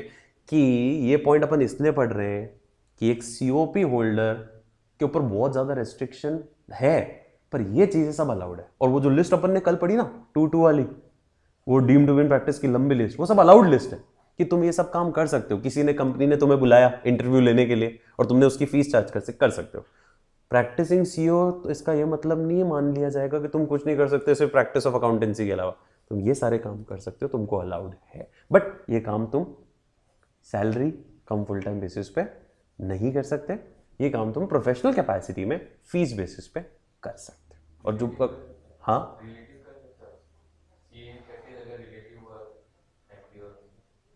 नहीं समझा मैं वापस आपकी बात।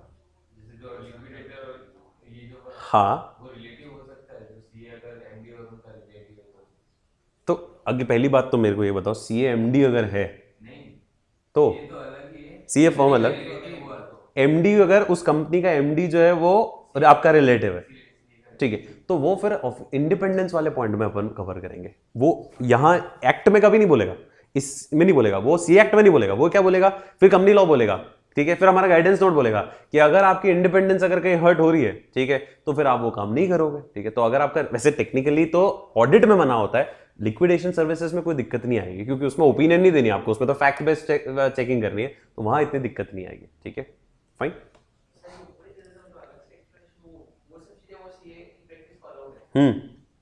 ये नोटिफिकेशन बाद में आया, ठीक है, इसलिए इसको एक्सप्लेनेशन में डाला हुआ है। ये क्लॉज 11 के साथ नोटिफिकेशन में आया, इसलिए इसको अलग से डाला हुआ, उस लिस्ट में नहीं आ रहा है। ये भी अलाउड है, ये भी अलाउड है, बिल्कुल सही। मतलब हाँ वो deem to be in practice है कि तू ये काम कर रहा है, मतलब तू प्रैक्टिस में होगा और कोई दिक्कत नहीं है, तू कर सकता है, ठीक है, कोई प्रॉब्लम नहीं है इसको। फाइन। अगर अभी भी कोई कंफ्यूजन है तो वेट करो, क्लॉज 11 में इसका एक्सप्लेनेशन है। मैं आपको चलो क्लॉज 11 भी साथ साथ समझा देता हूं, हाथों हाथ, थोड़ा दिमाग में सेट हो जाएगा टॉपिक, नहीं तो मिस हो जाएगा तो फिर वापस दिक्कत, वापस वहां समझाना पड़ेगा।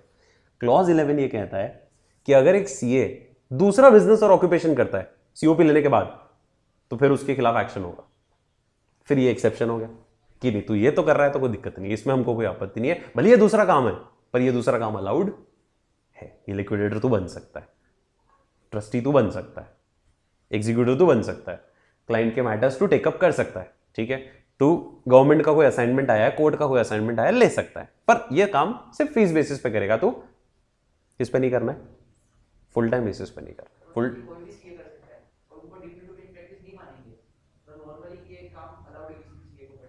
किसी भी सीए को, किसको, प्रैक्टिसिंग सीए को अलाउड है, ठीक है। नॉन प्रैक्टिसिंग तो नाचे कूदे कुछ भी करे, बहुत ज्यादा टेंशन नहीं होती ना, क्योंकि वो इंस्टीट्यूट के ब्रांड को बहुत ज्यादा रिप्रेजेंट नहीं कर रहा है प्रैक्टिस में, ठीक है। ये रिस्ट्रिक्शन देखो, नॉन प्रैक्टिसिंग अगर ये काम कर रहा है तो वो किस पे करेगा, एम्प्लॉय कैपेसिटी में करेगा, फीस बेसिस पे। नॉन प्रैक्टिसिंग कैसे करता है, नॉन प्रैक्टिसिंग को कभी भी फीस थोड़ी मिलेगी, क्योंकि वो प्रोफेशनल असाइनमेंट थोड़ी ले रहा है वो, तो उसके लिए वर्ड अपन फीस कभी यूज कर ही नहीं सकते, क्योंकि he is not an practicing, तो उसके लिए फीस नहीं होगी, उसके लिए वो क्या होगा, एक पर्क हो गया, एक सैलरी हो गई उसके लिए, तो ठीक है। तो उसके लिए वैसे भी टेंशन नहीं, उसको वैसे भी लोड नहीं है ना। ये टेंशन किसको होती है हमेशा, प्रैक्टिसिंग सीए वालों को बहुत टेंशन होती है, यार हम ये कर देंगे तो कोई दिक्कत तो नहीं है, इंस्टीट्यूट हमारे ऊपर एक्शन तो नहीं ले लेगा, तो उसके लिए यहाँ पर क्लियर, ठीक है, फाइन। चल अगला पॉइंट, इस पॉइंट को वापस क्लॉज 11 में देखेंगे, घबराओ मत, ये वाला पॉइंट अगर नहीं भी आया अभी वापस 11 में साथ में देखेंगे अपन, ठीक है। Third point, CA in practice, important mark कर लो इस पॉइंट को, थर्ड पॉइंट को, इस पे क्वेश्चन आ चुका है, आ सकता है। सीए इन प्रैक्टिस अपन ने अभी पढ़ा था लास्ट सेशन में ऊपर कि वो पोस्ट इश्यू एक्टिविटीज के लिए एडवाइजरी दे सकता है, याद है ये ऊपर कौन से पॉइंट में देखा था, पॉइंट नंबर ये देखो डी में दिख रहा है, 17 18 का डी, 19 का डी, आई गेस 19 का D, advisory on the post issue, कि भाई सर्टिफिकेट डिस्पैच करना है, रिफंड करना है किसी को कोई अमाउंट, उसमें हेल्प कर सकता हूं। लेकिन यहां पर ये देखो क्या लिखा है, CA in practice can provide entire range of advisory services, but such advisory services does not include, तीन काम प्रैक्टिसिंग सीए नहीं कर सकता। ब्रोकर वो कभी भी नहीं बन सकता, कौन सा ब्रोकर,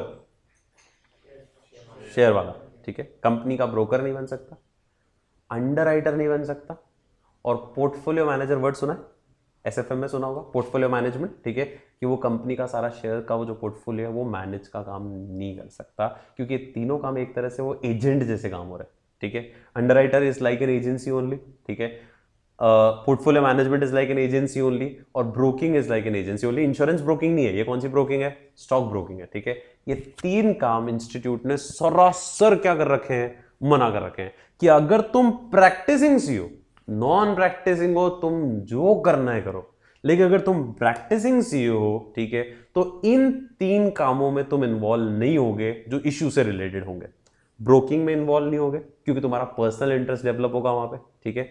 अंडर राइटिंग में तुम इन्वॉल्व नहीं होगे क्योंकि वही कमीशन बेसिस पे गेम चलता है, ठीक है। और पोर्टफोलियो मैनेजमेंट में भी कमीशन बेसिस पे गेम चलता है। ये तीन काम तुम नहीं कर सकते स्पेसिफिकली, क्योंकि तुम्हारी इंडिपेंडेंस फिर उस क्लाइंट के यहाँ पर नहीं रह पाएगी, ठीक है। और फिर हो सकता है तुम्हारा ध्यान किस पे चला जाए, इन कामों में ज्यादा इन्वॉल्व हो जाए, फिर तुम प्रैक्टिस पे, वही लॉजिक हमेशा यही है कि तुम्हारा फोकस किस पे रखो, प्रैक्टिस पे रखो।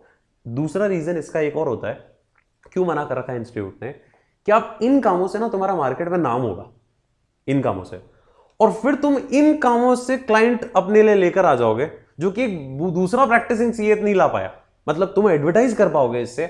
और इसीलिए इंस्टीट्यूट इन सारी चीजों को रोकता है कि भाई सबको बराबर ट्रीटमेंट मिलना चाहिए, ठीक है। इसलिए आपने देखा होगा कहीं पे भी आपने ऐड नहीं देखा, किसका, सीए फर्म का, किसी भी तरीके का तरीका आकर्षित करने का क्लाइंट को अलाउड नहीं है, ठीक है। इसीलिए टीचिंग एक्टिविटीज में भी आप अपना बोर्डिंग होर्डिंग फोर्डिंग ये नहीं लगा सकते अगर आप प्रैक्टिसिंग सी हो। आप टीचिंग कर सकते हो, उसमें अलाउड है, कुछ रेस्ट्रिक्शन के साथ अलाउड है वो, लेकिन आप अपनी होर्डिंग लगा दो कि ट्यूटर है ये और ये, क्योंकि उससे क्या लोग आपकी तरफ देखेंगे, अब आकर्षित हो जाएगा वो ऑफिस की तरफ आपके, ठीक है। और जो दूसरा बेचारा दूसरा नॉन टीचर है जो प्रैक्टिसिंग सी है, उसके पास ये ऑप्शन था ही नहीं। तो बराबर लाने के लिए इंस्टीट्यूट ने अभी पिछले कुछ महीनों से पहले ही वो ये BNI सुना है वर्ड, बिजनेस नेटवर्किंग, बैन कर दिया। मेंबर अगर BNI में पहुंच गया ना तो उसके ऊपर एक्शन है, और चालू हो गया, एक्शन हो गया, ठीक है। कि आप ये जो नेटवर्किंग होती है ना, बिजनेस नेटवर्किंग जो बन रही है, BNI वर्ड तो बहुत फेमस हो गया आजकल, ठीक है।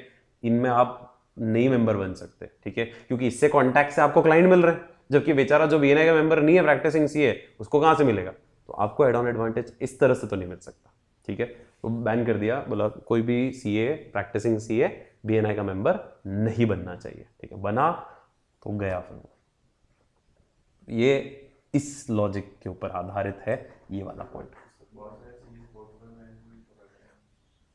क्या लिखा है, CA प्रैक्टिस नहीं करना चाहिए, तो वो अपने नाम पे नहीं करता है, ठीक है। ऐसे तो LIC एजेंसी भी, कल मैंने बोला एजेंसी भी नहीं ले सकता है, पर वो अपने नाम पे नहीं लेता है, वो भाभी जी के नाम पे लेके कर रहे हैं, ठीक है।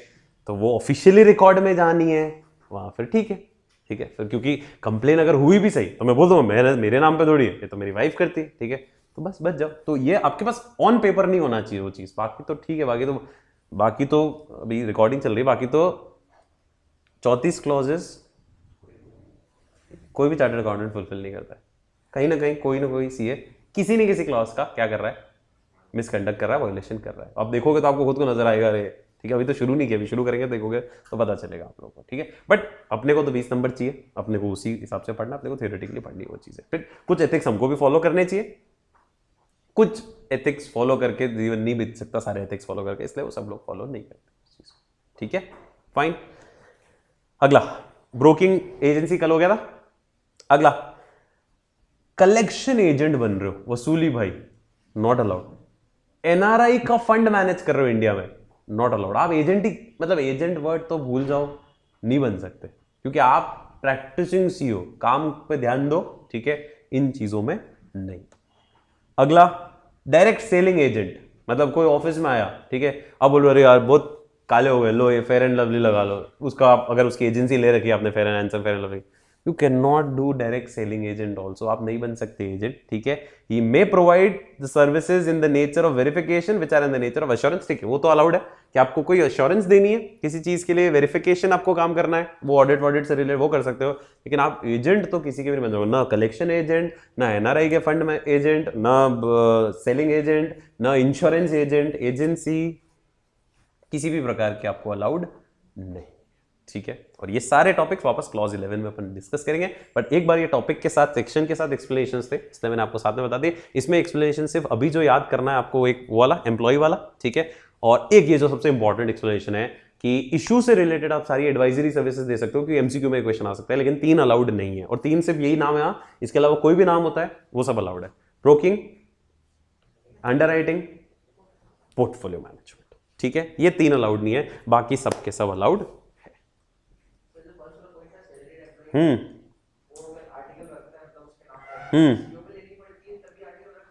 नहीं, उसको डीम टू बी क्या मान लिया गया है, प्रैक्टिस मान लिया जाता है, किसके लिए, for the purpose of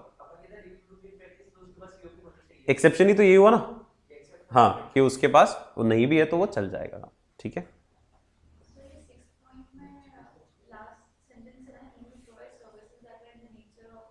verification, हाँ, नॉर्मल अश्योरेंस, जैसे नॉर्मल अपन, जैसे कोई क्लाइंट मेरे पास आया कि सर हमारे स्टॉक वेरीफाई कर दो, तो वो सर्विसेज आप दे सकते हो। कोई एश्योरेंस से रिलेटेड काम कि हमारे न्यूज़पेपर का सर्कुलेशन सर्टिफाई कर दो कि इतने न्यूज़पेपर की कॉपीज छपी है, तो वो आप वेरीफाई करके उसकी रिपोर्ट जनरेट कर सकते हो, ठीक है। मतलब ऑडिट से रिलेटेड या उस नेचर से सारे काम वो आप कर सकते हो। जैसे कोई प्रोडक्ट लेकर आया हो कि बोले हमारी नंबर ऑफ सोल्ड कॉपीज या नंबर ऑफ सेल्स को आप सर्टिफाई कर सकते हो क्या, तो आप ठीक है, आप रिकॉर्ड चेक करके नंबर ऑफ सेल्स सर्टिफाई कर सकते हो, सेल्स सर्टिफिकेट आप इशू कर सकते हो, ठीक है, वो अलाउड है। बट आप उसी प्रोडक्ट को क्या कर रहे हो, एजेंट के रूप में बेचने की कोशिश कर रहे हो, वो अलाउड नहीं है। मतलब वो लाइन उससे मैच नहीं कर रही है, एक्चुअली वो लाइन अलग आनी चाहिए थी। वो लाइन सिंपल लाइन है कि आप ये बाकी सर्विसेज दे सकते हो, बट ये एजेंट से रिलेटेड सर्विसेज आप कोई भी नहीं दे सकते। प्रोडक्ट रिलेटेड एजेंट हो गए, वो भी नहीं बन पाओगे, वो भी नहीं बन पाओगे, ठीक है। सर्विस से रिलेटेड भी नहीं बन पाओगे। आप क्या बेचोगे, आप प्रोडक्ट की जगह, हार्डवेयर की जगह सॉफ्टवेयर बेचने जा रहे हो, ठीक है। तो वो भी एक तरह से, तो सर्विस इंडस्ट्री कुछ भी ले लो, आप काम नहीं कर पाओगे। आप प्रैक्टिसिंग हो तो नहीं कर पाओगे। सीओपी नहीं है तो कुछ भी करो, कोई टेंशन नहीं। हाँ, any field, in any field no agency is allowed, ठीक है। अनलेस एंड अनटिल कोई स्पेसिफिक एजेंसी कर दे, इंस्टीट्यूट अलाउ, तो बात अलग है। एज ऑफ नाउ तो कोई एजेंसी अलाउड नहीं। आप एक काम कर सकते हो, वो है खेती का काम, वो बाद में पढ़ेंगे। अगर आपके पास एग्रीकल्चर ज़मीन है और आप खेती कर रहे हो, वो प्रैक्टिस के साथ अलाउड है, बाकी कुछ भी अलाउड नहीं है। और बाकी जो लिस्ट अलाउड वाली है वो क्लॉज 11 के अंदर लंबा सा क्लॉज है। दो ही क्लॉज हमारे सबसे लंबे, क्लॉज 6 और क्लॉज 11, उनमें अपने को पढ़ना है। वो एक एक पूरे एक घंटे के क्लॉजेज है, ठीक, फाइन। सो ये हुआ हमारा क्या, बेसिक खत्म, जिसमें से काम की चीज जो आज हल्का सा था वो शुरू हुआ। और अब ऑफिशियली जो क्वेश्चन जिन पे आने, अभी तक तो एमसीक्यू के लिए वो 2 पॉइंट देख लिया अपन ने। अब जो क्वेश्चन जिन पे आने, थियोरेटिकल क्वेश्चन, ठीक है, 4-4 नंबर वाले जो क्वेश्चन आएंगे वो इन पे आने। केस स्टडीज जो आएंगी वो इनके ऊपर आएंगी, ठीक है। इसके लिए भी मैंने केस स्टडीज आपको दे रखी है पीछे। जब ये पूरे अपने शेड्यूल्स खत्म हो जाएंगे उसके बाद 100-100 केस स्टडीज मैंने आपको इसके लिए भी दे रखी है। किसके लिए, इस एथिक्स के लिए, क्योंकि इसमें तो अपने को पूरे में से पूरे 16 में से 16, 20 में से 20 लाने ही हैं, कैसे भी करके, बाय हुक और क्रुक, ठीक है। तो अब मैं आपको लिए चल रहा हूं इस एथिक्स की जिंदगी में, और एथिक्स की जिंदगी का सबसे पहला जो कॉन्सेप्ट है वो सुनो ध्यान से। यहां से हमारा ऑफिशियली प्रॉपर अब एथिक्स शुरू होता है। सीए एक्ट 1949 के अंदर जो हमारा डिसिप्लिनरी मैकेनिज्म है उसमें 2 शेड्यूल्स हमको दे रखे हैं बना के। अपने शेड्यूल की बात तो करी थी कल, board of discipline first schedule को देखता है और डिसिप्लिनरी कमेटी सेकंड शेड्यूल को देखती है। तो 2 शेड्यूल बना रखे हैं, द फर्स्ट शेड्यूल या शेड्यूल जो भी आप बोलते हो, एंड द सेकंड शेड्यूल या शेड्यूल, ठीक है। फर्स्ट शेड्यूल के अंदर वापस 4 पार्ट है, part 1, part 2, part 3 and part 4। और सेकेंड शेड्यूल के अंदर वापस 3 पार्ट हैं, पार्ट 1, पार्ट 2 एंड पार्ट 3। आगे की कहानी, पार्ट 1 के अंदर 12 क्लॉजेज आर देयर।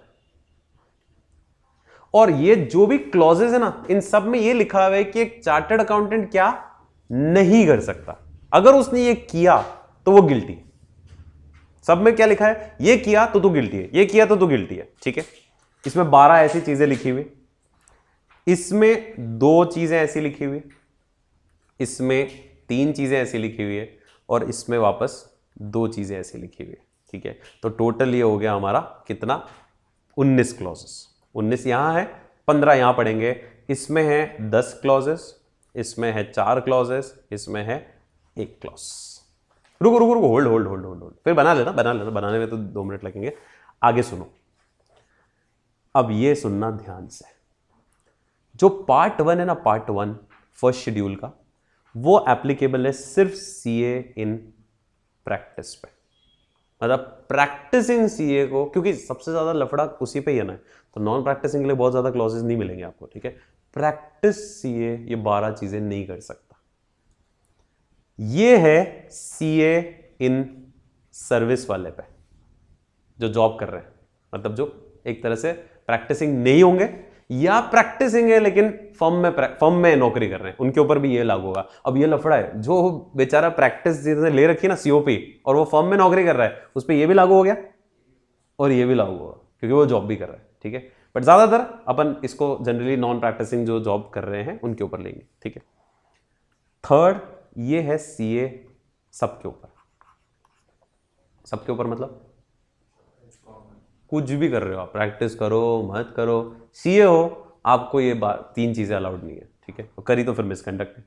और चौथा भी वापस किसके ऊपर है, सीए ऑल के ऊपर। अब ये 2 बार क्यों बनाया, तो ये भी बता देता हूं। ये तीनों है प्रोफेशनल मिसकंडक्ट, और ये वो जिंदगी का मिसकंडक्ट भी आ गया इसमें, कि बेलन मारा अगर वाइफ ने हस्बैंड को, तो वो यहां कवर हो रहा है, ठीक है। अब वो प्रैक्टिसिंग सीए मारे कि नॉन प्रैक्टिसिंग मारे, एप्लीकेबल तो सबके ऊपर है, ठीक है। इसलिए अदर मिसकंडक्ट का एक टॉपिक अलग चला गया। इधर आ जाते हैं, इसमें ये वाला एप्लीकेबल है सीए इन प्रैक्टिस पे, ये सब पे है, मेंबर के लिए सर्विस वाले के लिए नहीं है अलग से, ये भी सब पे है। ये दोनों प्रोफेशनल गलतियां हैं, ये अदर मिसकंडक्ट है। और फर्स्ट शेड्यूल और सेकंड शेड्यूल में क्या फर्क है? ये घर में इफेक्ट करता है, ये public at a large effect करेगा, इसलिए इसकी पेनल्टी ज्यादा है, इसकी पेनल्टी कम है। वो आप पढ़ोगे क्लॉज के अंदर तो पता चलेगा कि कितना क्या इफेक्ट कर रहा है, कौन किसको इफेक्ट कर रहा है, ठीक है। ये है हमारा जो अपने को अब इस एथिक्स में जो बचा हुआ टॉपिक है हमारा, वो ये है। और ये सारे क्लॉजेज अपने को पढ़ने हैं। नंबरिंग 1 से 12 है मैक्सिमम, मतलब आपको ऐसे याद करना है, ऐसे नहीं कि 1 से 34 वाले है, वो नंबरिंग ऐसे ही चलेगी। 1 of part 1 of first schedule, 12 of part 1 of first schedule, clause 1 of part 2 of first schedule, clause 3 of part 1 of second schedule, ऐसे चलेंगे। तो ये अगर आपको ड्रॉ करना है तो ये एक बार आप लोग ड्रॉ कर सकते हो, ठीक है, जो आपको यहां पर दे रखा है।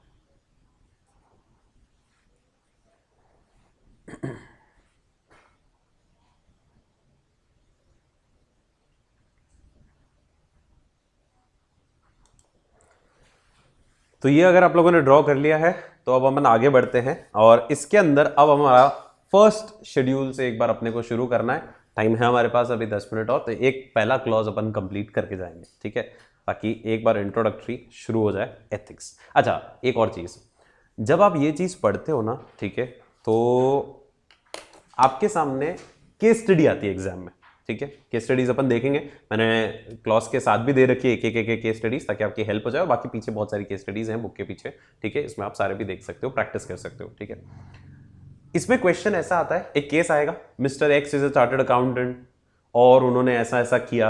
अब आप कमेंट करो with reference to chartered accountants act, ठीक है। तो फिर आपको आंसर वैसा लिखना पड़ेगा, लॉ जैसा अपना, अकॉर्डिंग टू क्लॉज, जैसे 1 है तो अकॉर्डिंग टू क्लॉज 1